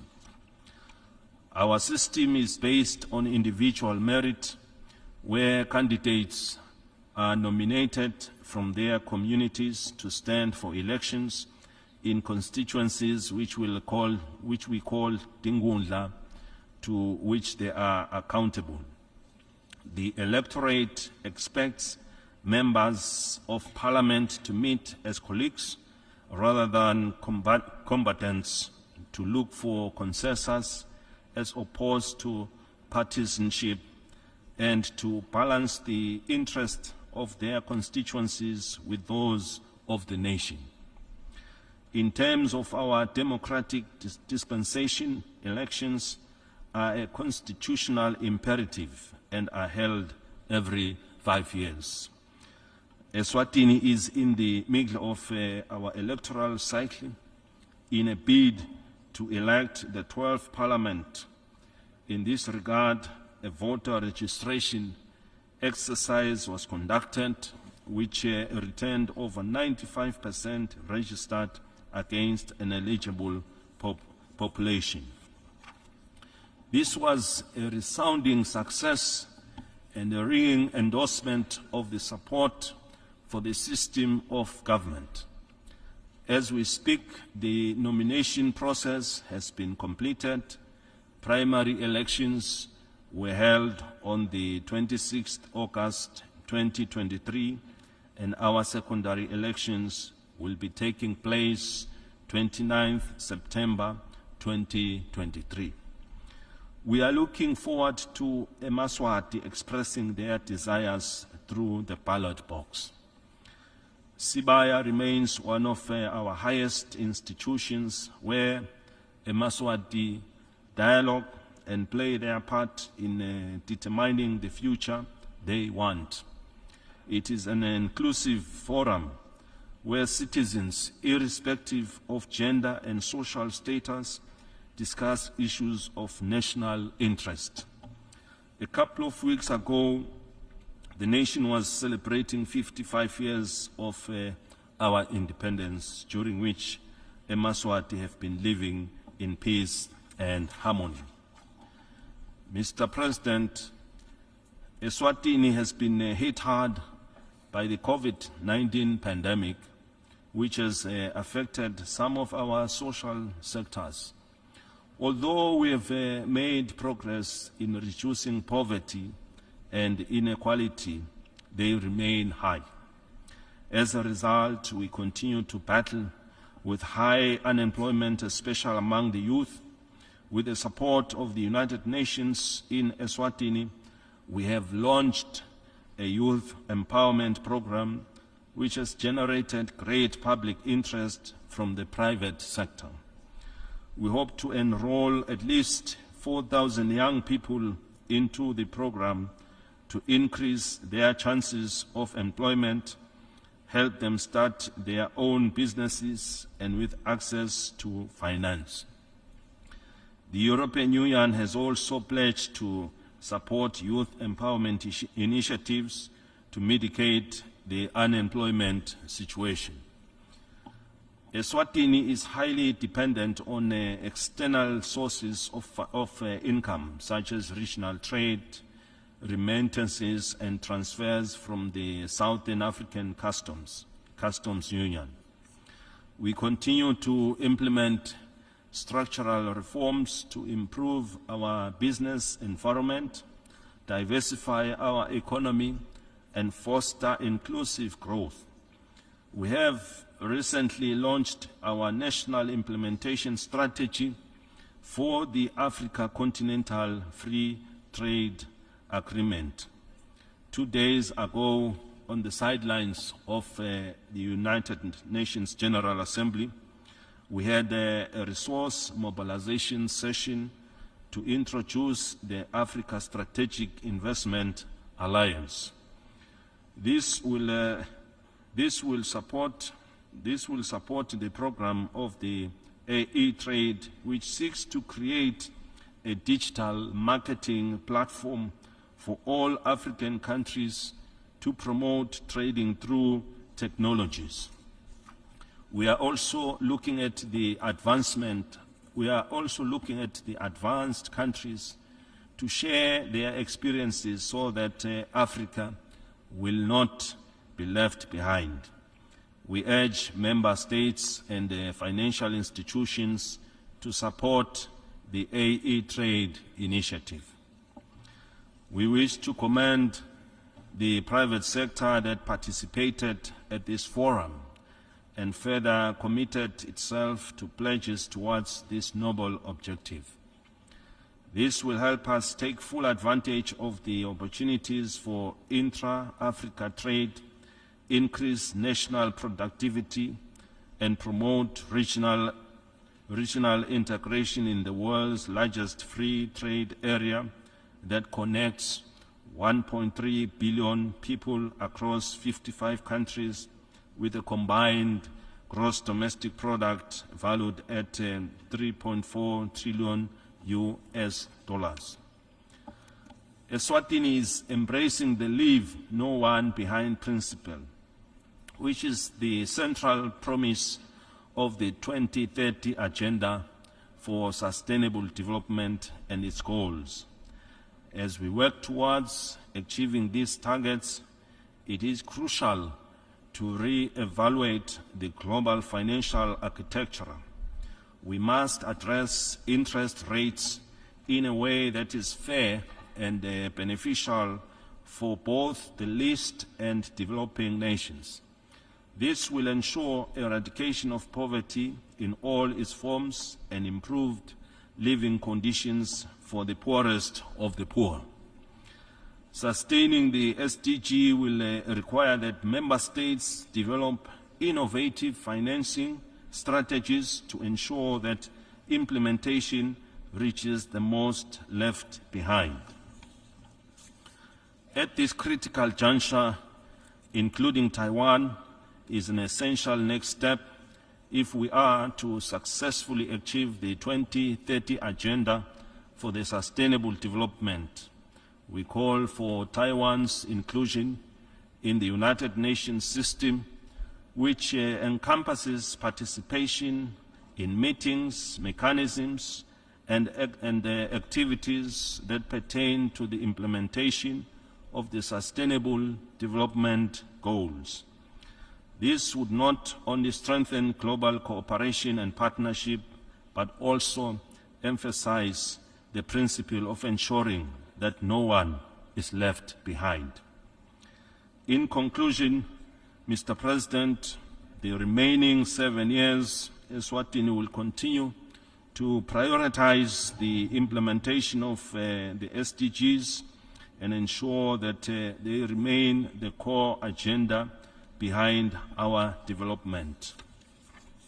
We are optimistic that a wide range of actors will be mobilized and that capacities will be strengthened to ensure achievement of the goals by 2030.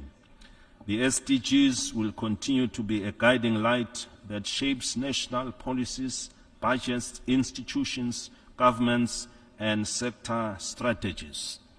The Kingdom stands with the rest of the world in committing to accelerating progress in the implementation of the UN targets in the remaining 7 years. The year 2023 is a turning point for the country as we hope to break through to a better future for all. Mr. President, let me take this opportunity to wish you all successful deliberations. I thank you. May Almighty God bless us all. Siyabonga.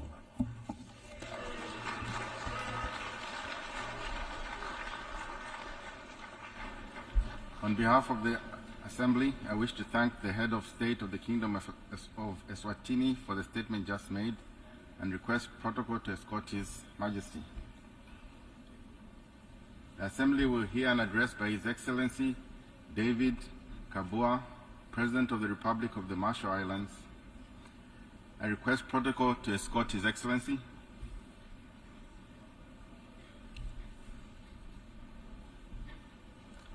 On behalf of the General Assembly, I have the honor to welcome His Excellency David Kabua, President of the Republic of Marshall Islands, and to invite him to address the Assembly. Your Excellency.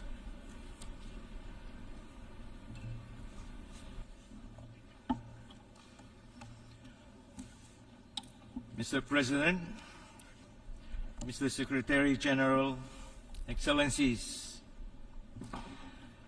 let us bow our heads together and beseech God Almighty to let His peace and mercy descend on us all and on our fragile home, the planet.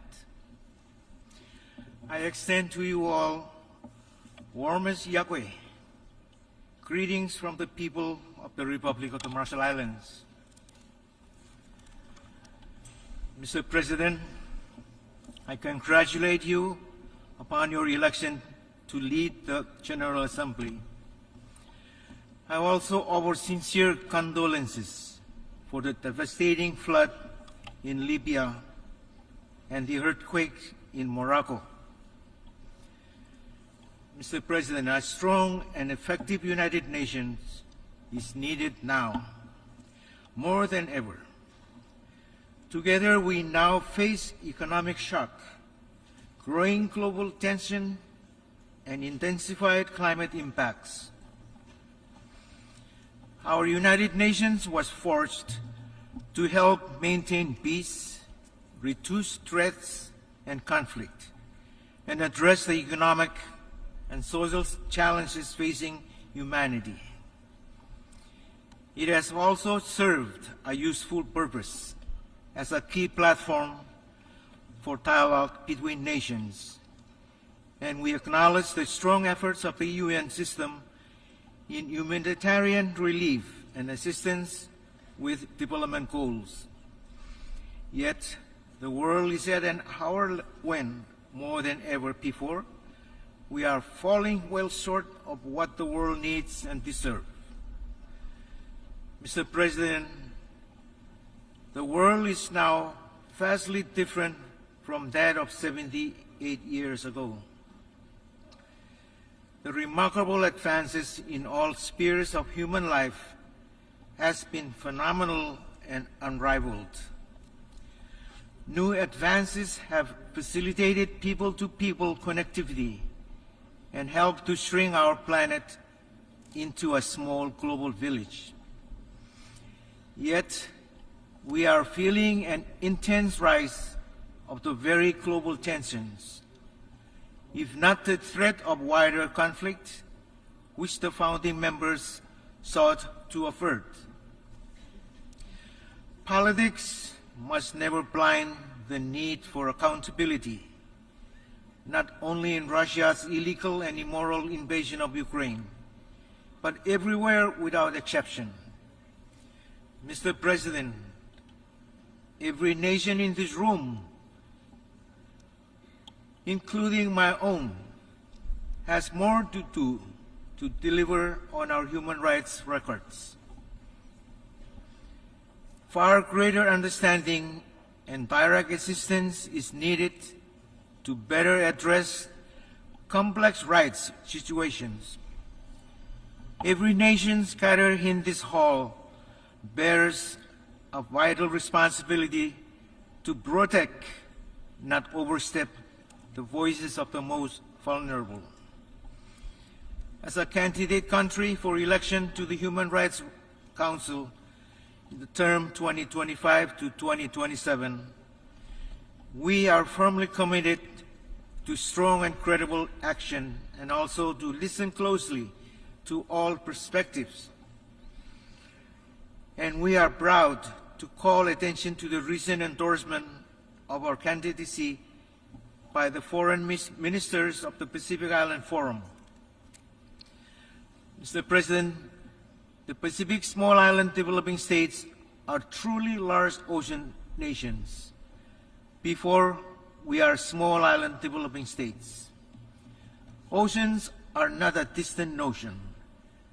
They are our lifeblood, our economic future, our food security, and our culture. And much of the rest of the world has used oceans as dumping grounds or resource basket for which to take at will without consequence. And now the tide is changing. Pacific Island nations help to set the mark in global tuna markets and affect a transition to sustainability. Our partners are helping us set up with resources, partnerships, and real-time technology to better monitor and patrol our vast EEZs. The UN has now adopted a new high seas conservation treaty addressing biodiversity beyond national jurisdiction. And at a time when nations are increasingly challenged to work together on the basics, it is a testament to political will and diplomatic skill, in which we have come together to cut across silos and define specific action and obligation to try to better ensure future generations see the same ocean benefits we know today. It is our challenge to the world to bring this treaty into force and effect before the 2025 UN Oceans Conference. And today, you have my signature of that treaty to add to the growing chorus. Mr. President, the world's equilibrium has been upset by humanity's insatiable greed for the accumulation of materialistic wealth and possessions. Today, the Marshall Islands is encountering insurmountable challenges in coping with sea level rise, erosion of shorelines, flooding caused by high tides, coral bleaching, intrusion of seawater into taro and croplands, and the rapid deterioration of the ocean ecosystem. Moreover, the warming of the ocean has affected coastal sustainable fisheries and posed a direct negative impact on our way of life. In some, our islands, our culture, our way of life, and our very existence as a people and nation is threatened.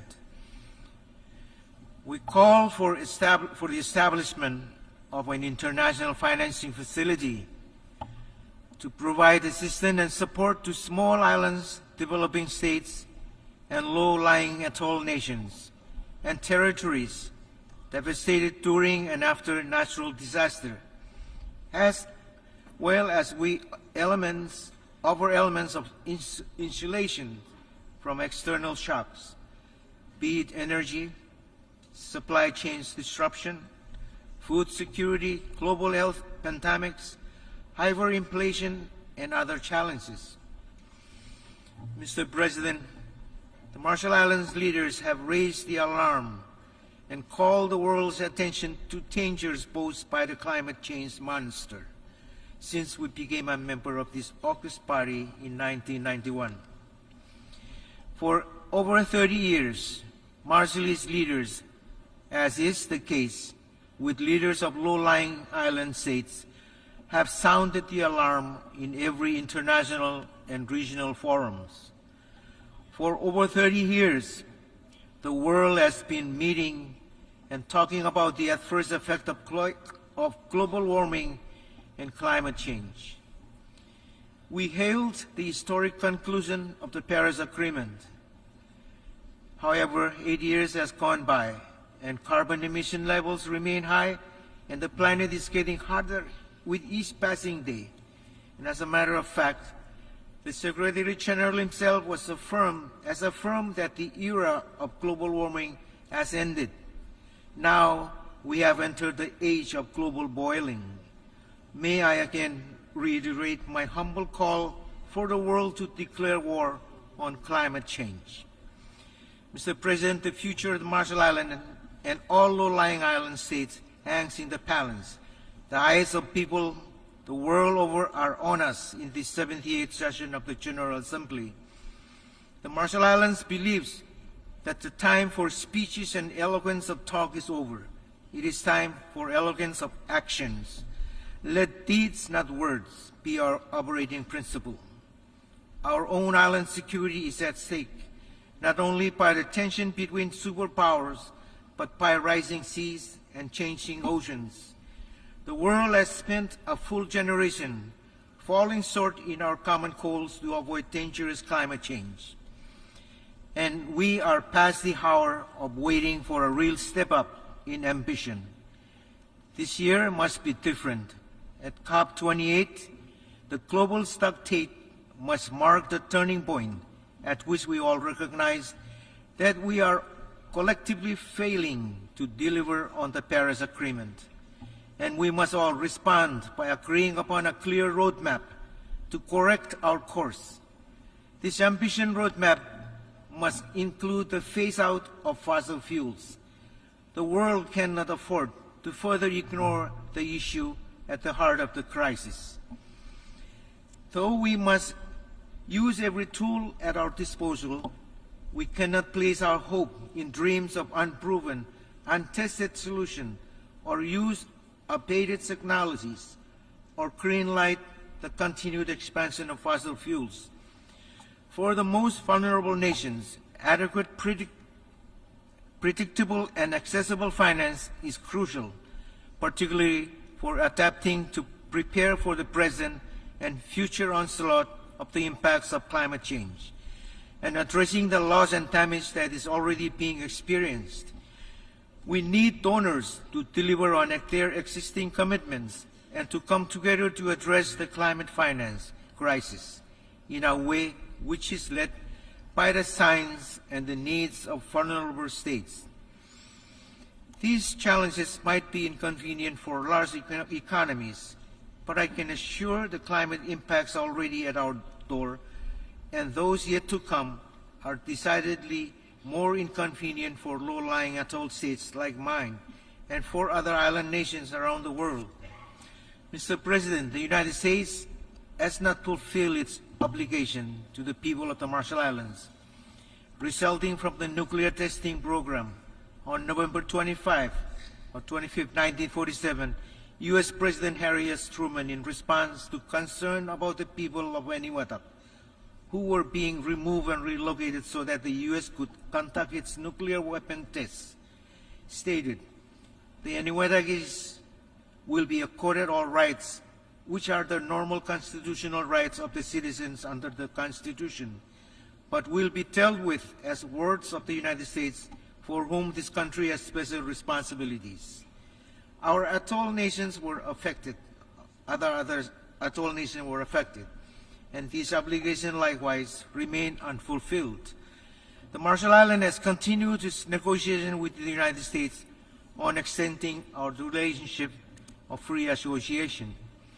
We have come a long way in this endeavor, have satisfactorily addressed most issues, and remain cautiously optimistic that our agreements will be finalized soon. However, there remain difficult issues that the Marshallese people have insisted need to be resolved.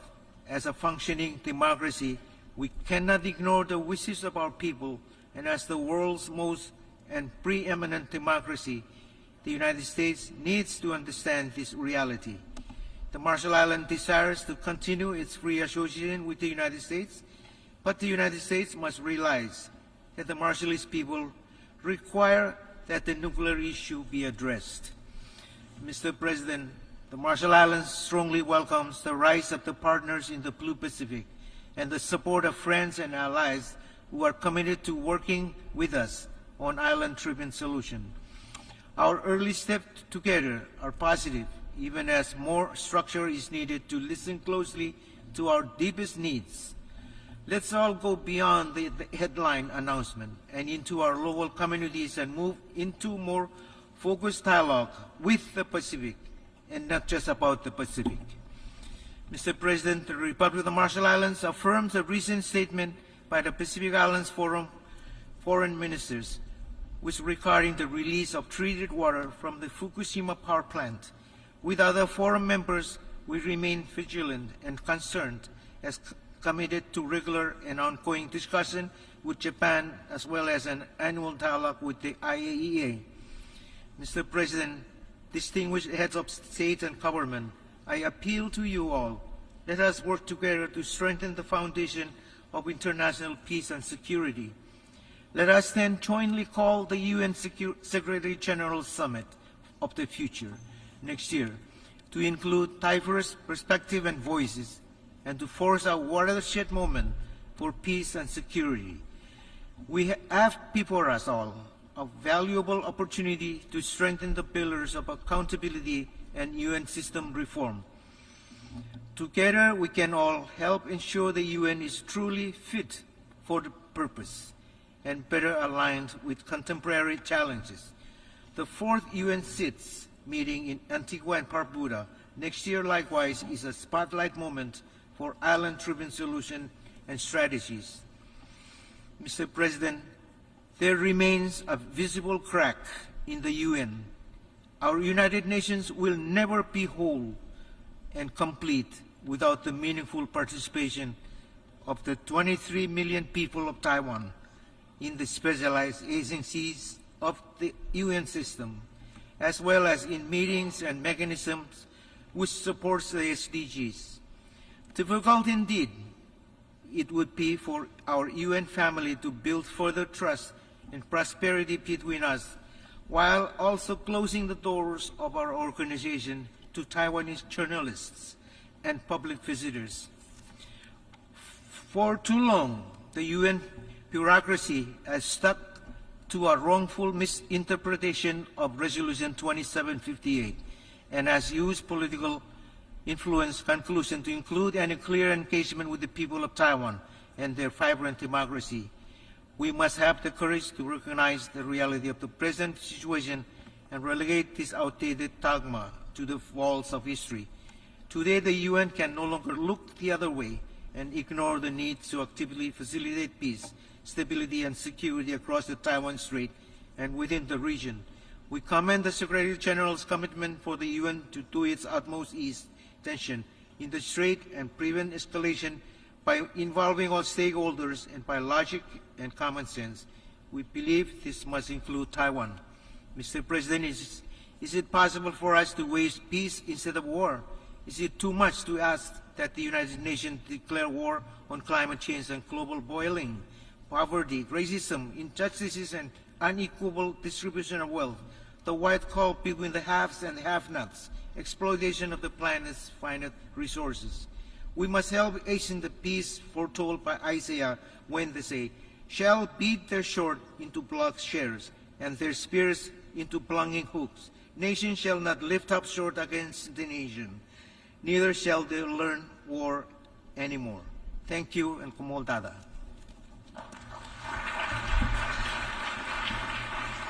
On behalf of the Assembly, I wish to thank the President of the Republic of Marshall Islands for the statement just made, and I request protocol to escort His Excellency. The Assembly will hear an address by His Excellency Mogwitsi Eric Kibitswi Masisi, President of the Republic of Botswana. I request the protocol to escort His Excellency.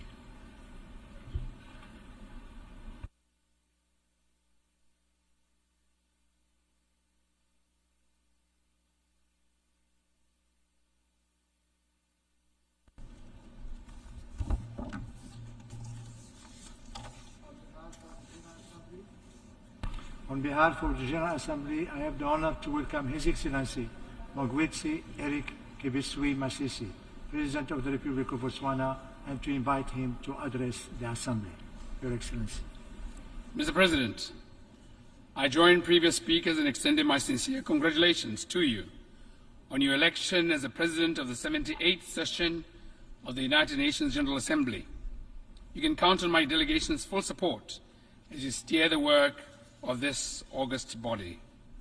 Mr. President, I could not agree more with you that the multilateral system needs to rebuild trust and reignite global solidarity to accelerate action on the Agenda 2030 and its Sustainable Development Goals in order to realize peace, prosperity, progress, and sustainability. As we convene this week, the world is in the age of polycrisis, facing a plethora of persisting global challenges, among them the war in Ukraine and its associated geopolitical tensions and impact on the global economy, the challenges relating to climate change, and the lingering effects of the COVID-19 pandemic. Of critical importance is the distressing reality that the implementation of the 2030 Agenda and its Sustainable Development Goals is off track. From the 2023 SDG Progress Report, half of the targets of the SDGs are experiencing inadequate progress, while 30% of the targets have come to a halt. This lack of progress is exacerbated by the multifaceted global crisis, which compounds the already dire situation we find ourselves in. Illustratively, whereas SDG 5, which expresses the need for gender equality and empowerment of women and girls, and picks representation in positions of power and leadership as one of the indicators, the United Nations in this regard has not done badly, except for the Secretary General position. Would you not agree with me that the time is now to have a female Secretary General? The gravity of challenges faced by the SDGs demands that we transcend the business-as-usual approach to addressing these. This will obligate a robust political commitment from all of us. It is therefore imperative for the United Nations system, international financiers, the private sector and civil society to forge a collective front and refocus our efforts to swiftly propel the SDGs back on track. To this end, the recent SDG summit and its political declaration could not have come at a better time. Mr. President, over the past few years, we have witnessed and continue to endure the profound and devastating impact of the COVID-19 pandemic. The consequences have been felt across nations, but the extent of its devastation have varied greatly depending on factors such as level of development and geographical location. Whether one resides in the global south or north, a landlocked developing country or small island developing state, these distinctions have played a crucial role in determining the severity of the pandemic's effects. It is therefore imperative that we will wholeheartedly embrace the ongoing discussions regarding pandemic prevention, preparedness and response. Mr. President, Botswana's key priority in these discussions is to ensure an international instrument that addresses equity during a pandemic. To this end, the main issues to be addressed from this perspective include timely and equitable access and sharing of benefits, strengthening of regulations to ensure developed countries and those with the resources do not hoard medical products during a pandemic. Building capacity for stronger health systems, investment in research and development to build local and regional manufacturing of vaccines, including sharing of intellectual property and establishing sustainable, predictable, and flexible financing mechanisms. I am pleased to inform the General Assembly that Botswana is making her contribution to build capacity to manufacture vaccines for both humans and animals. We have made remarkable progress in terms of HIV diagnosis, and on the 28th of August 2023, our National HIV Reference Laboratory was designated a World Health Organization Collaborating Center of Excellence. This epitomized, in part, the crowning of our national laboratory competence and success in carrying out genomic sequencing on levels equivalent to those of the best, as demonstrated by being the first to discover the Omicron variant. By the time these discussions reach their conclusion, it is essential that we establish robust systems that leave no room for the repetition of such calamity, ensuring that the survival and well-being of our people are never again contingent upon their location in the global south or north. More importantly, our hope is that the resultant of these discussions will culminate into a treaty. Mr. President, climate change remains an urgent and critical challenge of our time, with a huge threat to the existence of our planet. It is alarming that the Intergovernmental Panel on Climate Change recently reported record-high global greenhouse emissions, which are at the highest level and continues to surge. To effectively address climate change, it is crucial that we prioritize international cooperation and partnerships. This global effort requires a comprehensive approach that goes beyond reducing emissions, encompassing various aspects of our lives, be it energy, production, agriculture, transportation, and industry. Our efforts must also include accelerating the uptake of renewable energy sources and investing in clean technologies. This necessitates sufficient funding to support mitigation and adaptation, particularly for developing countries.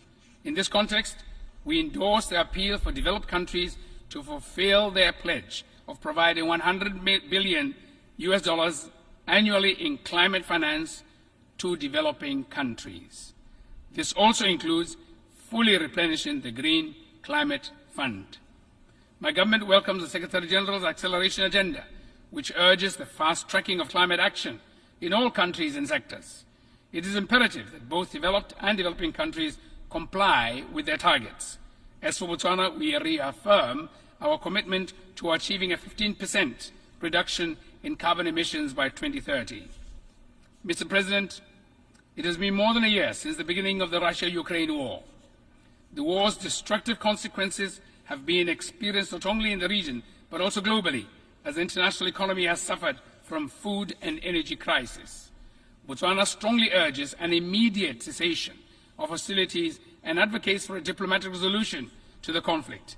In this regard, Botswana welcomes the recent engagement between African and Russian Ukraine leaders, and we hope that these efforts, along with similar initiatives elsewhere, will encourage the conflicting parties to return to the negotiating table. While we work on resolving active conflicts, we must step up action in mitigating all threats to international peace and security by reaffirming and observing the purposes and principles of the UN Charter, international law, and other obligations. This also includes commitment to obligations concerning, among others, nuclear disarmament and nuclear non-proliferation, arms control, weapons of mass destruction. Mr. President, Botswana shares a deep concern regarding the persistent conflicts and destabilization of legitimate governments across the African continent. The negation of constitutionalism, as evidenced by overthrows of governments which seem to be having a contagion effect, should be shunned with the greatest disdain. Equally, the deprivation of people to self-determine continues unabated albeit repugnant. It is of utmost importance that the United Nations Secretary General collaborates closely with the African Union and sub-regional organizations to prioritize and actively engage to foster peace and stability in Africa. I firmly believe that the attainment of lasting peace in Africa can pave way for a more prosperous and harmonious continent where the aspirations and well-being of African people can thrive. Mr. President, next year marks the conclusion of the Vienna Programme of Action for the Landlocked Developing Countries, LLDCs, followed by the third Landlocked Developing Countries Conference in Kigali, Rwanda, scheduled for June 2024.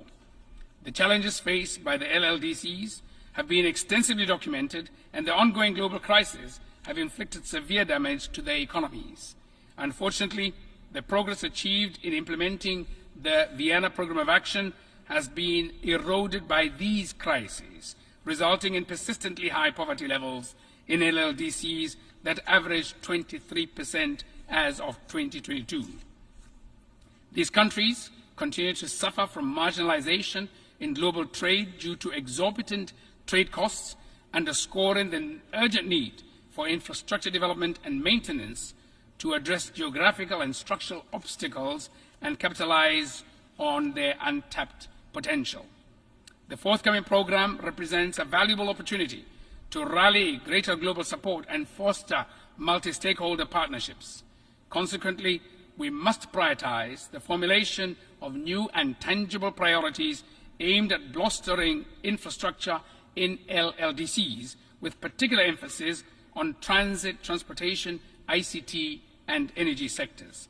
I therefore urge the United Nations Secretary General, development partners, international financial institutions, and the private sector and civil society to unite in support of the upcoming conference.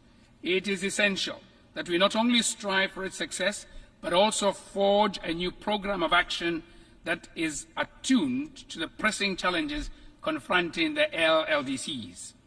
This comprehensive program must provide the necessary tools and resources to enable these countries to attain their SDGs objectives. To conclude, Mr. President, I want to re-emphasize that merely acknowledging global problems without taking substantive measures will not solve them. We require greater action. The urgent action to revitalize the UN system, ensuring that it is fit for purpose, is now. I thank you for your attention. On behalf of the Assembly, I wish to thank the President of the Republic of Botswana for the statement just made and the request protocol to escort His Excellency. We shall now continue the general debates. The Assembly will hear an address by Excellency Giorgia Meloni, President of the Council of Ministers of the Republic of Italy. I request the protocol to escort Her Excellency.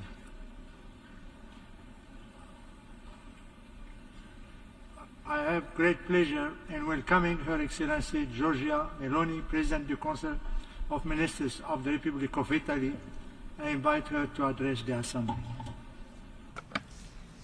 Mr. President, Mr. Secretary General, colleagues, ladies and gentlemen, it is an honor for me to represent Italy before this General Assembly of the United Nations, an honor that is, however, not light like privilege, but heavy, like the weight of responsibility. Because we live in complex times, un'epoca fatta di emergenze, of di mutazioni continuous continue, emergencies and change, e non possiamo and we permetterci cannot il afford lusso the luxury delle frasi di of words circostanza, of dei circumstance, principi of decantati lofty principles ma non attuati, that have never been delle scelte realized, facili of in luogo easy di quelle choices giuste. in place of the right ones. Dobbiamo tornare al We senso need to profondo look back di at the ciò che ha profound dato meaning vita of a what, questo of what luogo, gave la life to this place, comunità delle the nazioni e dei community of popoli che si nations and riconoscono nella peoples Carta delle that are Nazioni Unite reflected del in the United Nations Charter of 1945, 1945, nata per trovare which was soluzioni created to condivise find shared che potessero solutions garantire that could pace e guarantee stabilità. peace and prosperity. Sono in fondo due gli elementi che hanno dato un senso a questo luogo. Da una parte le nazioni, che esistono perché rispondono al bisogno naturale degli uomini di sentirsi parte di una comunità di destino, di appartenere a un determinato popolo, di poter condividere con altre persone la stessa memoria storica, le stesse leggi, gli stessi usi, gli stessi costumi, in una parola, identità. E dall'altra parte l'aspirazione di quelle nazioni differenti tra loro di trovare un luogo nel quale risolvere le controversie internazionali con uno strumento più facile da utilizzare, più difficile da utilizzare, ma decisamente più efficace nei risultati della forza, cioè lo strumento della ragione.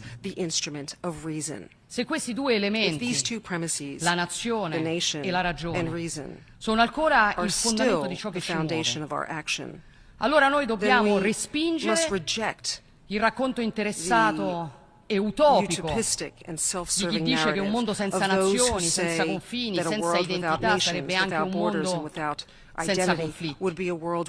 E con altrettanta determinazione dobbiamo impedire il ritorno della forza come strumento di risoluzione delle controversie internazionali.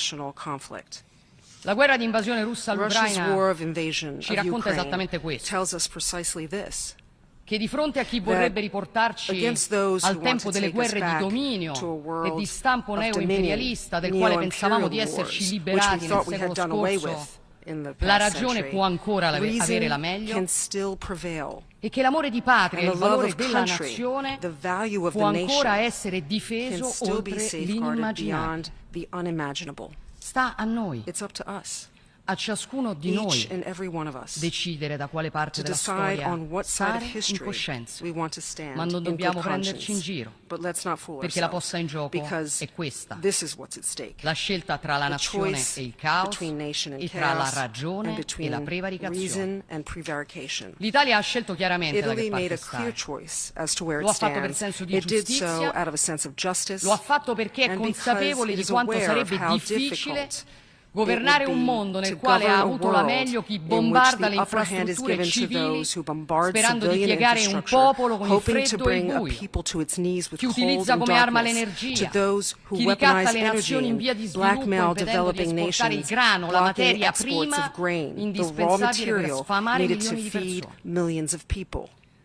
Le conseguenze del conflitto in Ucraina travolgono tutti come in un domino, ma impattano soprattutto sulle nazioni del sud del mondo. È una guerra mossa non solo contro l'Ucraina, ma contro le nazioni più povere. E l'attenzione dell'Italia è rivolta particolarmente verso l'Africa, dove nazioni già provate da lunghi periodi di siccità, dalle conseguenze del cambiamento climatico, si trovano oggi di fronte a una situazione difficilissima anche in termini di sicurezza alimentare, che le espone ancora di più all'instabilità, le rende facili prede del terrorismo e del fondamentalismo. È una scelta, creare il caos e diffonderlo. E in quel caos, che produce decine di milioni di persone potenzialmente in cerca di condizioni di vita migliore, si infiltrano reti criminali che lucrano sulla disperazione per collezionare miliardi facili. Sono i trafficanti di esseri umani che organizzano la tratta dell'immigrazione illegale di massa.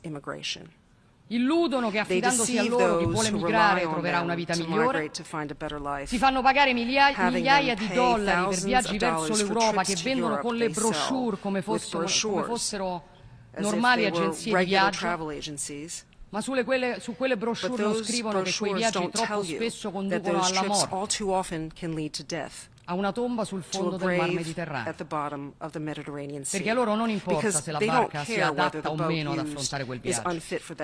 L'importante per loro è solo il margine di guadagno. È a questa gente che un certo approccio ipocrita in tema di immigrazione ha fatto arricchire a dismisura. Ma noi vogliamo combattere la mafia in tutte le sue forme e combatteremo anche questo. Il punto è che combattere le organizzazioni criminali dovrebbe essere un obiettivo che ci unisce tutti, che investe anche le Nazioni Unite, che investe anche questo luogo. Perché davvero un'organizzazione come questa, che afferma nel suo atto fondativo la fede nella dignità e nel valore della persona umana, può voltarsi dall'altra parte di fronte a questo scempio? Davvero possiamo fingere di non vedere che oggi al mondo non esiste attività criminale più profittevole del traffico di migranti, quando proprio i rapporti ONU certificano come questo business abbia raggiunto per volumi di denaro il traffico di droga e ampiamente superato il traffico di armi. Davvero questa assemblea, che in altri tempi ebbe un ruolo fondamentale nel debellare definitivamente quel crimine universale che era la schiavitù, può oggi tollerare che torni sotto altre forme, che si continui a mercificare la vita umana, che vi siano donne portate in Europa a prostituirsi per ripagare debiti enormi contratti con i trafficanti, o uomini abbandonati nelle mani della criminalità organizzata. E davvero possiamo dire che sia solidarietà accogliere in via prioritaria non chi ne ha davvero più bisogno, ma piuttosto chi ha i soldi per pagare quei trafficanti, e consentire ai trafficanti di stabilire chi abbia diritto a salvarsi. Io penso di no. Sono convinta che sia dovere di questa organizzazione rifiutare ogni ipocrisia su questo tema e dichiarare una guerra globale senza sconti ai trafficanti di esseri umani. Ma per farlo dobbiamo lavorare insieme a ogni livello e l'Italia intende essere in prima fila su questo fronte. Con il processo di Roma che abbiamo avviato a luglio con la conferenza su migrazione e sviluppo, abbiamo coinvolto le nazioni mediterranee e diverse nazioni africane su un progetto che si snoda lungo due direttrici fondamentali: sconfiggere gli schiavisti del terzo millennio da un lato, affrontare le cause alla base della migrazione dall'altro, con l'obiettivo di garantire il primo dei diritti, che è il diritto a non dover emigrare, a non essere costretti a lasciare la propria casa, la propria famiglia, a recidere le proprie radici, potendo trovare nella propria terra le condizioni necessarie a costruire la propria realizzazione. E anche qui bisogna avere il coraggio di dire le cose come stanno. L'Africa non è un continente povero, è al contrario un continente ricco di risorse strategiche. Detiene la metà di quelle minerarie del mondo, tra cui abbondanti terre rare, e il 60% delle terre coltivabili spesso inutilizzate. L'Africa non è un continente povero, ma è stato spesso ed è un continente sfruttato. Troppo spesso gli interventi delle nazioni straniere nel continente non sono stati rispettosi delle realtà locali, spesso l'approccio è stato predatorio e ciò nonostante perfino paternalistico. Occorre invertire la rotta. L'Italia vuole contribuire a creare un modello di cooperazione capace di collaborare con le nazioni africane affinché possano crescere e prosperare grazie alle risorse che possiedono. Una cooperazione da pari a pari, perché l'Africa non ha bisogno di carità, ma di essere messa in condizioni di competere ad armi pari, di investimenti strategici che leghino i destini delle nazioni con progetti reciprocamente vantaggiosi.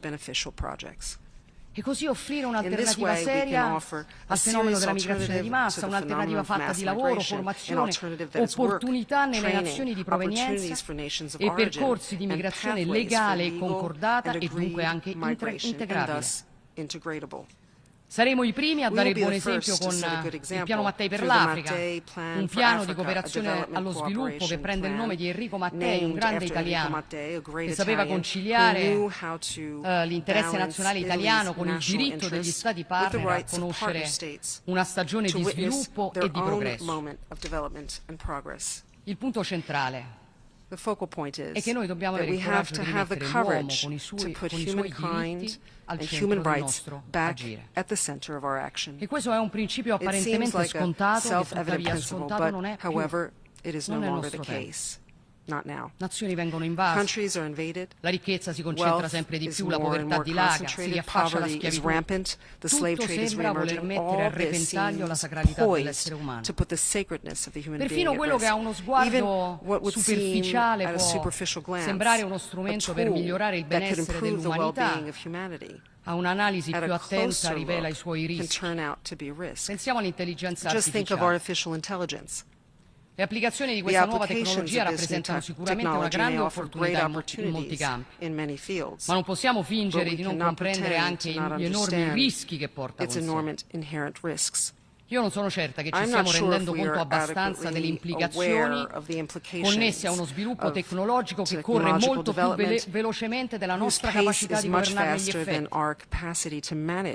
Eravamo abituati a un progresso che aveva come obiettivo ottimizzare le capacità umane e oggi ci confrontiamo con un progresso che rischia di sostituire le capacità umane. E se in passato questa sostituzione si concentrava sul lavoro fisico, così che gli uomini potessero concentrarsi sui lavori di concetto, di organizzazione, oggi è l'intelletto che rischia di essere soppiantato, con conseguenze che potrebbero essere devastanti, particolarmente nel mercato del lavoro. Sempre più persone non saranno necessarie, in un mondo sempre più dominato dall'ineguaglianza, dalla concentrazione di potere e di ricchezza nelle mani di pochi. Non è il mondo che vogliamo. E dunque io penso che non possiamo commettere l'errore di considerare questo dominio una sorta di zona franca senza regole. Servono meccanismi di governance globale che siano capaci di assicurare che queste tecnologie rispettino barriere etiche, che l'evoluzione della tecnologia rimanga al servizio dell'uomo e non viceversa. Serve dare applicazione pratica al concetto di algoretica, ovvero dare un'etica agli algoritmi. Sono questi alcuni dei temi che l'Italia porrà al centro della sua presidenza del G7 nel 2024, ma sono soprattutto questioni che investono la responsabilità delle Nazioni Unite. Sfide enormi che non possiamo affrontare se non prendiamo atto anche dei nostri limiti come nazioni e nel sistema multilaterale. Per questo l'Italia sostiene la necessità di una riforma del Consiglio di sicurezza che lo renda più rappresentativo, trasparente ed efficace, che garantisca una distribuzione geografica dei seggi più equa, che rafforzi la rappresentanza regionale, che esca dall'assetto cristallizzato all'esito di un conflitto che si è concluso 80 anni fa, in un altro secolo, in un altro millennio, per dare a tutti la possibilità di dimostrare il proprio valore nel presente. Su questi e molti altri temi si dimostrerà la nostra capacità di governare il nostro tempo e la nostra capacità di fare quello che in questa sede, il 2 ottobre del 1979, un grande uomo, un santo e uno statista come Giovanni Paolo II ci ricordava, e cioè che l'attività politica nazionale e internazionale viene dall'uomo, si esercita attraverso l'uomo ed è per l'uomo. Grazie a tutti dell'attenzione. On behalf of the Assembly, I wish to thank the President of the Council of Ministers of the Republic of Italy for the statement she just made. The Assembly will hear an address by His Excellency Pedro Sanchez Perez Castejón, President of the Government of Spain. I request protocol to escort His Excellency.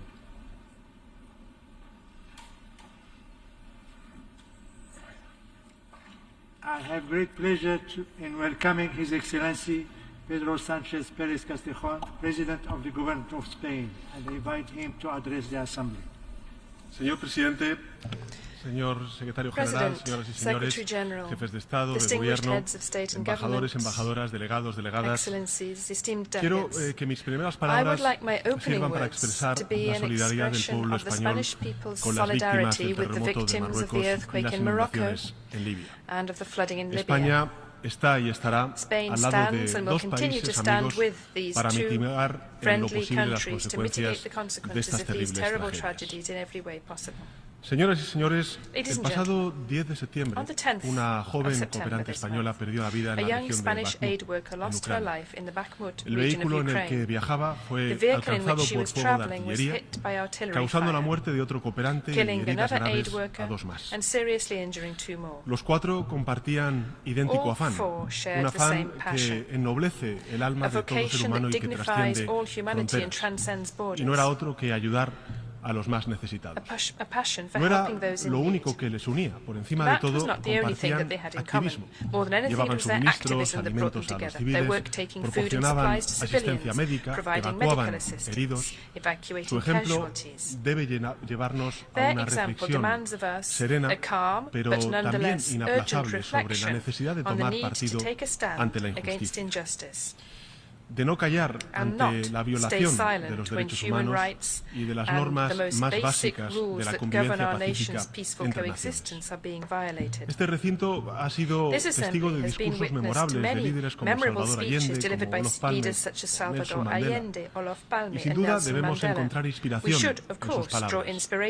Pero la urgencia de los desafíos obliga a hacer algo más que deleitarnos en la retórica. Se ha dicho aquí desde esta tribuna, es momento de pasar a la acción porque el tiempo sencillamente se agota. Las encrucijadas se abren ante nosotros, cambiar o dejarse llevar por el curso de los acontecimientos, avanzar o replegarnos, hacerlo juntos o cada uno por su cuenta, construir en definitiva futuro o resucitar el pasado, quedarnos en la palabra o pasar a los hechos.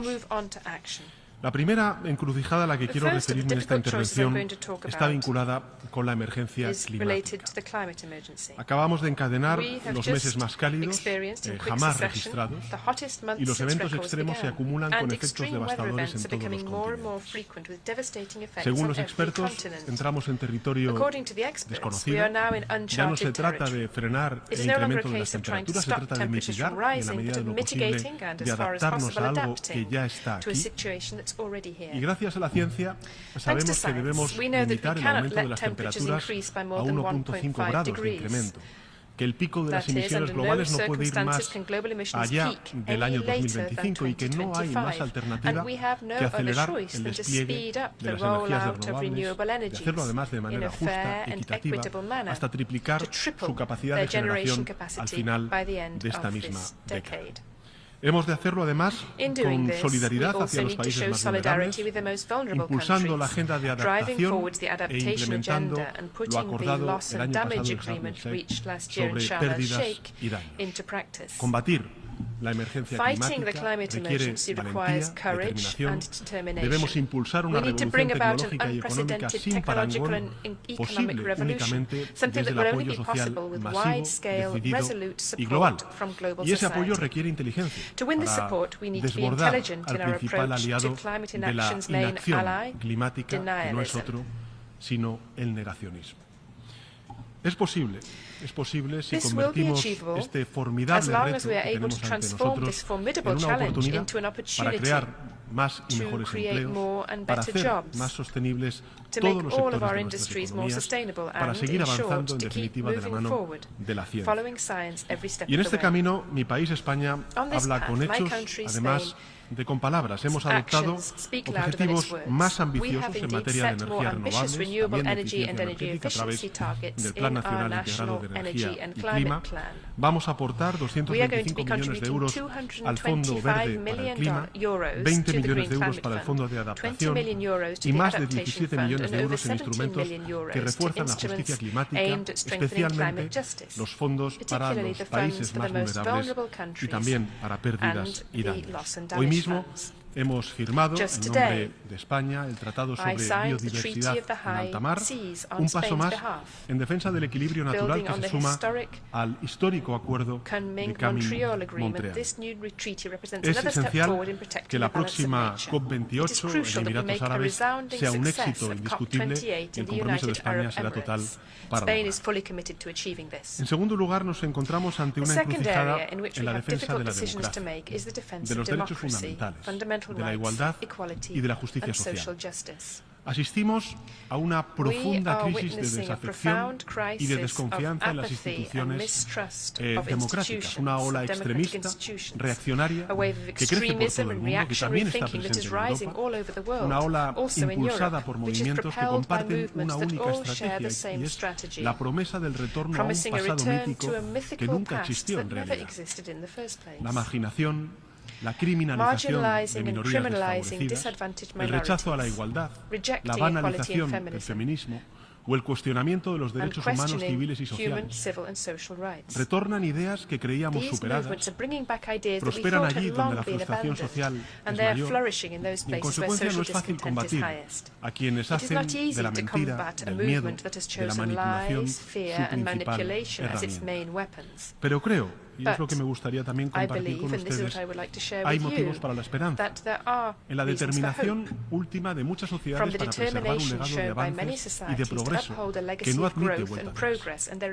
Es el camino que muestra el posicionamiento valiente y decidido del conjunto de la sociedad civil en España, singularmente en el campo de la igualdad entre hombres y mujeres, como ha quedado patente en fechas recientes en el ámbito del deporte, y en particular en el deporte femenino, en el fútbol femenino.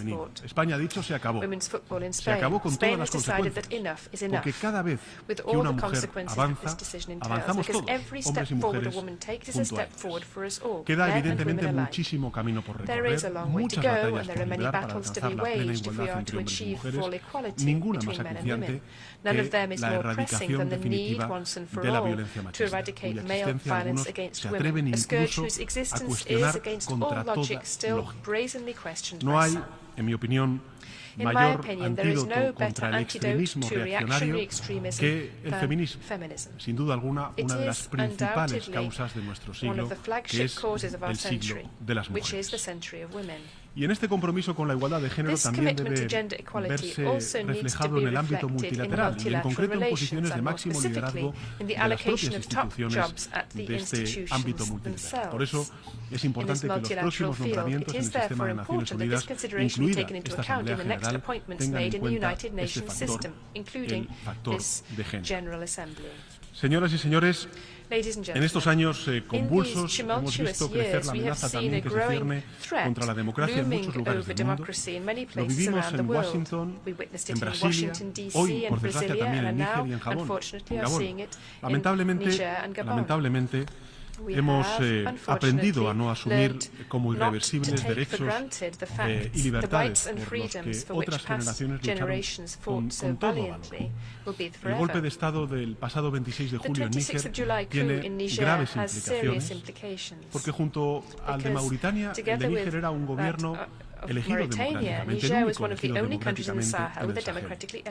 Una región que acumula años de deterioro, que corre el riesgo de convertirse en una cadena de estados fallidos que puede extender la inestabilidad a regiones vecinas ya azotadas por la amenaza terrorista. Es esencial, en consecuencia, encontrar una salida pacífica que evite el recurso a la fuerza militar, y en ese sentido quiero reiterar nuestro apoyo a los esfuerzos de mediación de la Comunidad Económica de Estados de África Occidental. Y España siempre será un socio comprometido para avanzar en el fortalecimiento de la democracia, no solo en lo relativo a los procesos electorales, esencia del principio democrático, sino en el conjunto de instituciones que permiten a los ciudadanos y ciudadanas disfrutar con plenitud de sus derechos fundamentales, singularmente en el que atañe a la distribución de la riqueza y del desarrollo. Y en este ámbito trabajamos estrechamente con nuestros socios latinoamericanos, con quienes compartimos valores, principios, retos, para impulsar alianzas y también para compartir experiencias. Y un buen ejemplo de ello es la labor de justicia transicional que ha hecho Colombia hacia una paz total. Un logro encomiable en el que España quiere seguir apoyando en todo lo necesario para completar las actuales negociaciones de paz. También el proceso constituyente en Chile es otro ejemplo de apuesta valiente por la renovación institucional y va a contar con el apoyo de España. Y por otra parte, España reitera su compromiso con el necesario retorno a la senda democrática en Venezuela para devolver la esperanza de un futuro de oportunidades a su población. La tercera y última encrucijada a la que quiero hacer referencia en esta intervención apela a la defensa del multilateralismo y a un orden internacional basado en reglas. El sistema de Naciones Unidas, es la concreción de una voluntad y es alcanzar juntos soluciones globales a retos comunes y resolver diferencias por medio de la diplomacia, del diálogo, de la cooperación. Ahora, el reto es demostrar que el sistema funciona para todos. De otro modo, la desigualdad será terreno fértil para que la retórica de los enemigos del multilateralismo avance. Y es crucial, en consecuencia, dar un paso al frente en la defensa de la Agenda 2030. Hay que plantar cara con valentía a quienes cuestionan este gran esfuerzo colectivo con manipulaciones y falacias. La cumbre celebrada a principios de esta semana debe servir para renovar nuestro compromiso con los objetivos de desarrollo sostenible. Lamentablemente no estamos en un buen camino para ello, para el cumplimiento de los 17 objetivos de desarrollo sostenible en 2030, de continuar por esta senda. 575 millones de personas, 575 millones de personas seguirán en condiciones de pobreza extrema, 84 millones de niños y niñas quedarán sin escolarizar, y a este ritmo serían necesarios 300 años para cerrar la brecha de género. Yo creo que esto es un fracaso moralmente inaceptable. Repito, no es momento de palabras, sino de hechos. Debemos ampliar nuestros compromisos en materia de ayuda oficial al desarrollo. España acaba de aprobar una ley de cooperación con el compromiso de destinar el 0,7% de la renta nacional bruta al desarrollo para el año 2030. Vamos a seguir priorizando cuestiones clave, contribuyendo con 120 millones de euros al fondo ODS, otros 20 millones de euros para la reposición del Fondo Internacional de Desarrollo Agrícola a lo largo de los próximos 3 años. Pero debemos ir más allá. Debemos dotarnos de recursos, de instrumentos adecuados para poder avanzar en materia de desarrollo sostenible de aquí al año 2030. No va a ser fácil movilizar la financiación necesaria para responder a la emergencia climática, a las inversiones a largo plazo de los países vulnerables que necesitan de cara a alcanzar los objetivos de desarrollo sostenible, pero es imperativo hacerlo, con fórmulas que reflejen las necesidades, las realidades presentes, con valentía, para dejar de medir la financiación para el desarrollo sostenible en miles de millones y hacerlo en billones de dólares. Y en ese contexto España apuesta por reforzar los mecanismos existentes, asegurando que los países tengan acceso a la financiación que necesiten, independientemente de su nivel de renta. Pero también apostamos por reformarlos e innovar, creando nuevos instrumentos. Necesitamos maximizar, optimizar la capacidad de financiación de los bancos multilaterales de desarrollo, explorar vías para la arquitectura o para que la arquitectura financiera internacional sea más efectiva, más inclusiva, más transparente, en definitiva, más democrática. Tenemos que adaptar la fiscalidad internacional a las realidades actuales, alinear las inversiones privadas con la consecución de los ODS. Y creo que el marco de Naciones Unidas debe ser el principal foro de discusión, ya que es el único que permite reunir las voces de todos los países en condición de igualdad. España quiere contribuir activamente a este debate inaplazable. Y por eso les anuncio nuestra intención de acoger la 4ª conferencia sobre financiación al desarrollo en el año 2025 y nuestro deseo de que tenga un impacto verdaderamente transformador. Señoras y señores, la convivencia, el mantenimiento de la paz, la defensa de la seguridad internacional no son un simple anhelo. El preámbulo de la Carta de Naciones Unidas es la guía para preservar ese afán, un compromiso que vincula a la nuestra y a las generaciones venideras. Y la paz es la base indispensable para el desarrollo económico y también para la extensión de derechos humanos, lo que adquiere especial valor cuando estamos celebrando el 75 aniversario de la Declaración Universal. Muchos conflictos siguen abiertos, otros tantos congelados, y por eso quiero reiterar el apoyo decidido del Gobierno de España a la labor de los enviados del Secretario General para el proceso de paz de Oriente Medio, en Siria, también en Libia, y en lo relativo al Sáhara Occidental. España favorece una solución política mutuamente aceptable en el marco de la Carta de Naciones Unidas y en las resoluciones del Consejo de Seguridad. La labor del enviado especial del Secretario General de Naciones Unidas es fundamental y cuenta con todo el respaldo del Gobierno de España. Y del mismo modo, seguiremos apoyando a la población saharaui en los campamentos, como hemos hecho siempre, manteniendo nuestra condición de principal donante internacional de ayuda humanitaria en este contexto. Por otro lado, el 31 de diciembre del año 2020, España y el Reino Unido alcanzaron un entendimiento bilateral relativo a Gibraltar en el marco de la salida del Reino Unido de la Unión Europea. Hemos trabajado intensamente desde entonces para que dicho entendimiento sentara las bases de una futura relación de este territorio con la Unión Europea, confiando en que lo antes posible se pueda alcanzar un acuerdo entre la Unión Europea y el Reino Unido en torno a Gibraltar. Para nosotros este acuerdo debe ser plenamente respetuoso con la doctrina de Naciones Unidas sobre dicho territorio, con la que España se alinea plenamente. Y también debe serlo con la posición jurídica de mi país con respecto a la soberanía y a la jurisdicción en relación con él mismo. Deseamos trabajar por el desarrollo de un área próspera, social, económica, que abarque todo el espacio de Gibraltar y también el campo de Gibraltar. Y en este punto quiero compartir, para terminar, una reflexión sobre el futuro de Europa desde el ejercicio de la presidencia del Consejo de la Unión Europea que ahora mismo está ostentando España.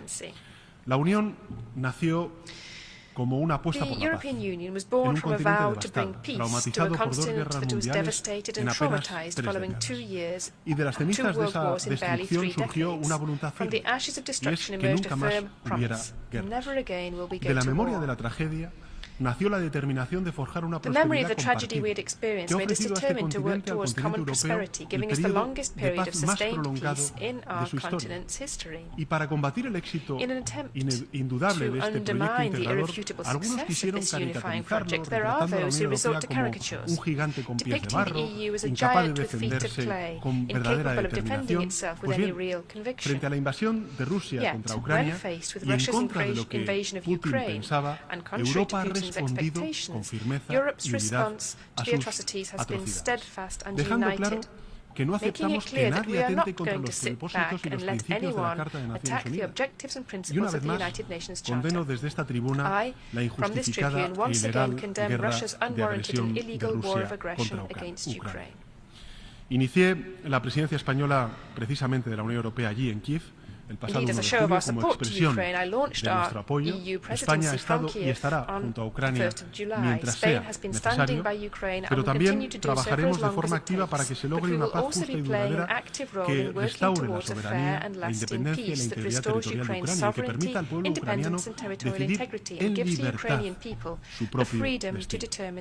Creo en una Europa a la vanguardia de la defensa de los bienes públicos globales, de la democracia, de la protección laboral, social y la apertura económica. Una Europa que encabece la lucha contra las desigualdades y también la defensa de los derechos individuales y de las libertades públicas. Esa Europa está ya en marcha, avanza con determinación gracias a dos hechos cruciales. El primero es la apuesta por una agenda colectiva más solidaria, justa e integradora, que la desarrollada desgraciadamente durante la crisis económica y financiera del año 2008, y la unidad y contundencia con que ha sabido responder a los acontecimientos críticos de estos últimos 4 años. Ese es el camino por el que debe seguir avanzando el ideal europeo ante cada desafío. Europa debe liderar con el ejemplo la agenda climática, haciendo realidad nuestros compromisos de reducción de emisiones, cumpliendo las promesas de financiación climática internacional, acelerando la transición energética. Debe impulsar una política migratoria de referencia ante un fenómeno global de enorme trascendencia cuya intensidad y dramatismo corre el riesgo de acentuarse durante las próximas décadas. Debemos controlar la inmigración irregular, ofrecer guías para la migración ordenada, conforme a la ley y que, no lo duden, necesitamos en Europa. Y además Europa tiene la responsabilidad de impulsar globalmente una transformación digital más humana, más respetuosa con los derechos de las personas. Debemos sentar las bases para regular el campo de la inteligencia artificial, cuyos enormes retos, enormes oportunidades no ocultan la entidad de los riesgos que esconde. Y en ese sentido, España desea apoyar con recursos y conocimientos al enviado tecnológico del Secretario General para desarrollar una gobernanza multilateral sobre esta cuestión. Queremos acoger la sede de la futura Agencia Internacional de la Inteligencia Artificial. En definitiva, Europa debe acometer esta tarea sin cerrarse en sí misma. Nada sería más profundamente antieuropeo que una Unión Europea aislada. Y por eso debemos reforzar las alianzas con nuestros socios transatlánticos, con Estados Unidos, con Canadá, pero también con nuestros socios asiáticos, africanos y latinoamericanos. España ha puesto especial énfasis en revitalizar las relaciones de la Unión Europea y los países de América Latina y el Caribe con una nueva agenda que articula una relación estratégica con la región, y confío en que la cumbre de la Unión Europea con la CELAC sea un auténtico punto de inflexión que perdure en el tiempo. Señoras y señores, concluyo. Al comienzo de mi intervención les hablé de una mujer valiente, que perdió su vida en Bakhmut, en Ucrania, mientras llevaba ayuda humanitaria. Se llamaba Emma Igual. Tenía 32 años. Emma era nieta de una superviviente del Holocausto que perdió a casi toda su familia durante el nazismo. Llegó a España desde Austria, fue adoptada por una familia de Barcelona. La vida de la abuela y la injusta muerte de su nieta Emma están condicionadas por hechos que en esencia dieron origen y sentido a esta institución, que es preservar a la humanidad del flagelo de la guerra y reafirmar la fe en la dignidad y en el valor del ser humano. Si hay un lugar en el que la historia y la vida de Emma merece ser contada, sin duda es ante la Asamblea General de Naciones Unidas. Apelo a su ejemplo, a su inspiración y el que día a día ofrecen también miles de cooperantes en todo el mundo para hacer lo que este tiempo decisivo requiere de nosotros ante cada una de las encrucijadas a las cuales antes he hecho referencia. Hablar con hechos y logros concretos. Pasar de la palabra a la acción. Honremos así la memoria de quienes como Emma lo dan todo defendiendo los valores que inspiran a esta noble organización. Nada más y muchas gracias. Thank you very much.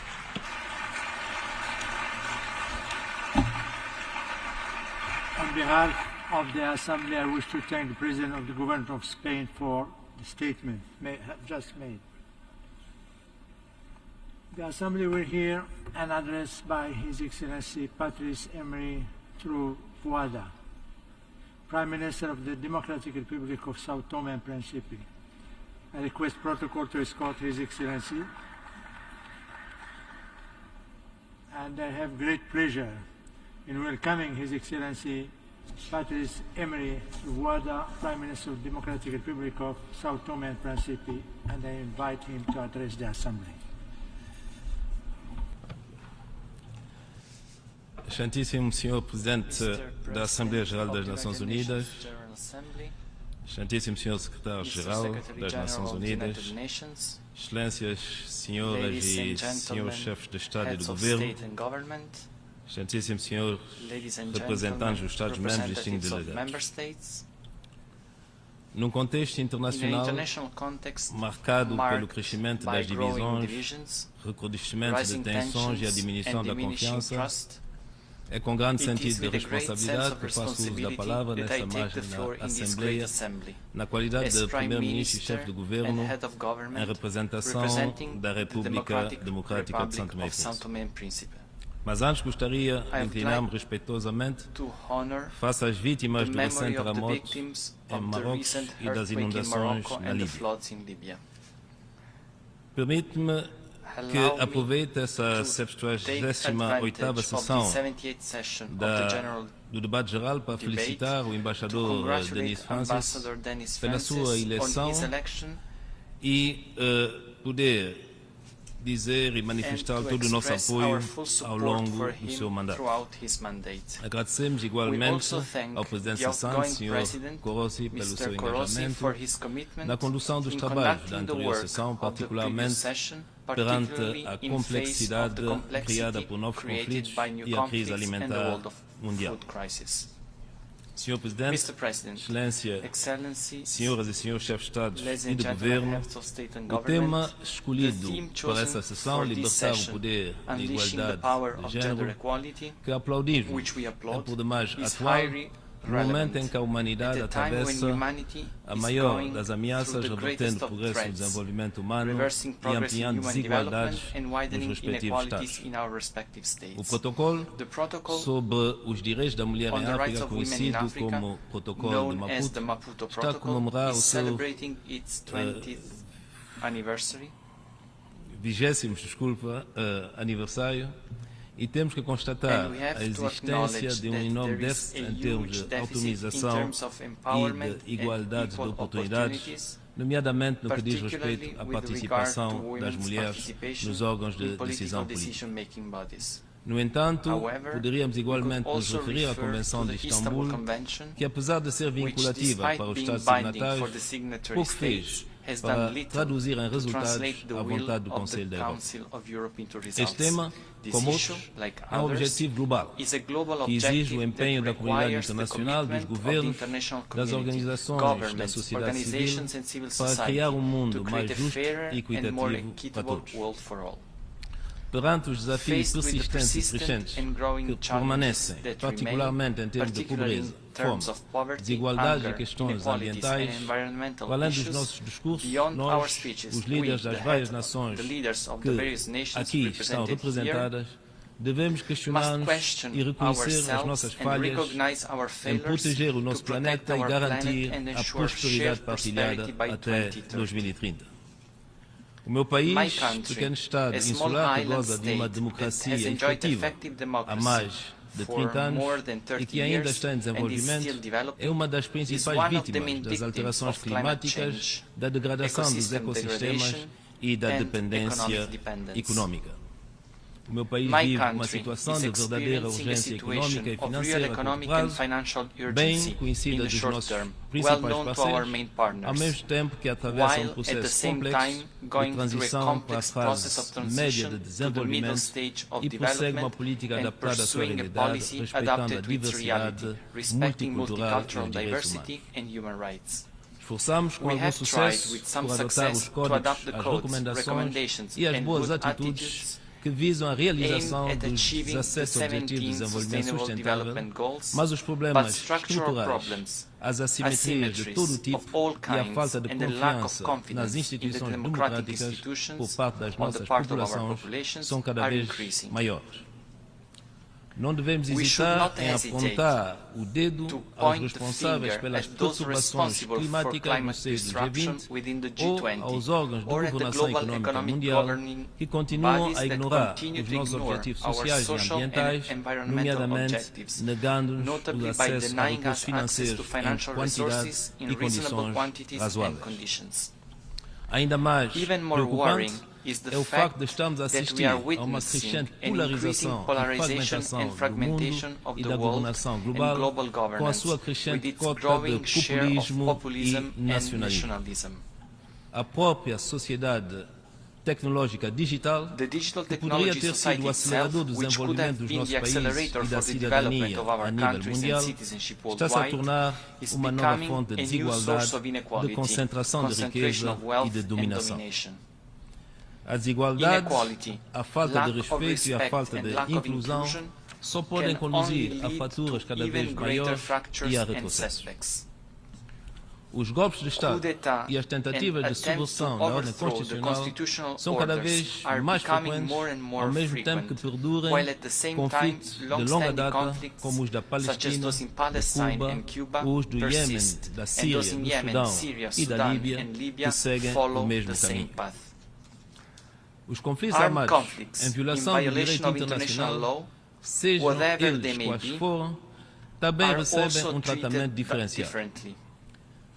A nossa condenação da invasão da Ucrânia pela Rússia foi clara e sem hesitações, porque respeitamos o direito internacional e a Carta das Nações Unidas. Infelizmente, os refugiados e os mortos não são iguais em direito e em dignidade num mundo que se diz civilizado. Parece que atualmente só as pandemias mundiais são capazes de nos unir e de nos mobilizar. Tardamos em reagir para impormos a paz face ao conflito latente na região dos Grandes Lagos, enquanto a lista de mortos, de deslocados e de destruição de todo tipo continua a agravar-se. E as missões de paz internacionais mostram os seus limites por falta de compromissos claros e efetivos a favor das populações que são as principais vítimas. Excelências, minhas senhoras, meus senhores, talvez seja tarde demais, mas a indiferença e a hipocrisia são inaceitáveis. Os nossos problemas de países pobres tendem igualmente a tornar-se os problemas de países ricos, como a disparidade demográfica, a disparidade econômica, desregulamentação climática, perda de confiança institucional, entre outros. Mas existe ainda a esperança de encontrar um novo impulso se nos empenharmos resolutamente na reforma das nossas instituições, a começar pelas Nações Unidas e pelas instituições de Bretton Woods, para um multilateralismo reinventado e mais solidário. É nosso dever, enquanto líderes, cultivar uma arte capaz de articular soluções esperadas que podem iluminar tantos seres humanos cuja experiência não é mais do que uma viagem de sofrimento e incerteza. A verdadeira liderança significa encontrar os compromissos necessários, significa ter a capacidade de fazer as pazes e promover o progresso. Excelências, como diz o ditado, a natureza detesta o vazio. E a nossa retórica, os nossos apelos, em cimeira após cimeira, soam o vazio. Estamos convencidos de que as sociedades pacíficas, equitativas e sustentáveis, com jovens instruídos e formados, com boa saúde, são do interesse geral. E que por isso devemos usar o bom senso para evitar rupturas maiores e imprevisíveis, porque ainda dispomos dos meios técnicos, financeiros e humanos para reformar o sistema político internacional. Os países ricos têm uma responsabilidade, mas a nossa também não pode ser excluída.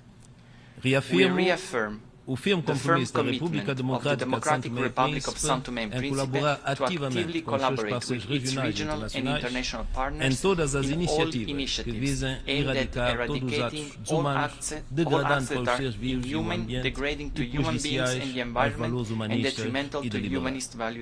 Acreditamos firmemente que a nossa organização é o centro aglutinador das nossas causas e a única entidade cujo papel é estruturar e sistematizar os nossos desafios comuns e liderar a harmonização do nosso mundo, respeitando as diferenças culturais, os modelos e sistemas de governo e as opções económicas.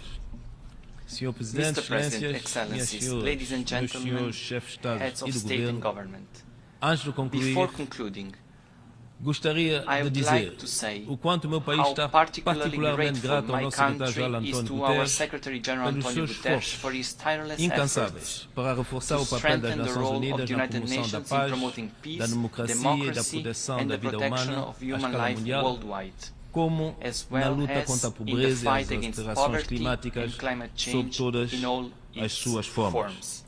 A sua determinação desafia-nos e obriga-nos. Muito obrigado pela vossa atenção. On behalf of the Assembly, I wish to thank the Prime Minister of the Democratic Republic of Sao Tome and Principe for the statement just made. The Assembly will hear an address by His Excellency Alexander De Croo, Prime Minister of the Kingdom of Belgium. I request protocol to escort His Excellency.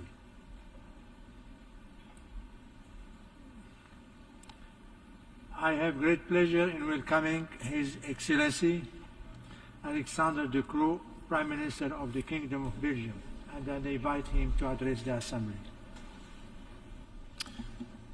Mr. President, Your Excellencies, ladies and gentlemen, some people, also here in this room, are pessimistic about the state of the world today. I beg to differ. There are good reasons for optimism. Since the start of the new millennium, we have made tremendous progress in the Sustainable Development Goals. Today, there is more universal access to education than ever. 85% of young children worldwide are in primary education. Since the start of the century, an additional 2 billion people have access to safe drinking water. It shows that if we put our mind to it and promises are followed by investments, we can make global progress. Of course, the picture is not rosy across the board. Our changing climate is reason for concern. We witnessed some extreme climate events this year. Forest fires in Greece, in Spain, in Canada, and in Hawaii. Floods in Libya and in Hong Kong. Long periods of drought and water stress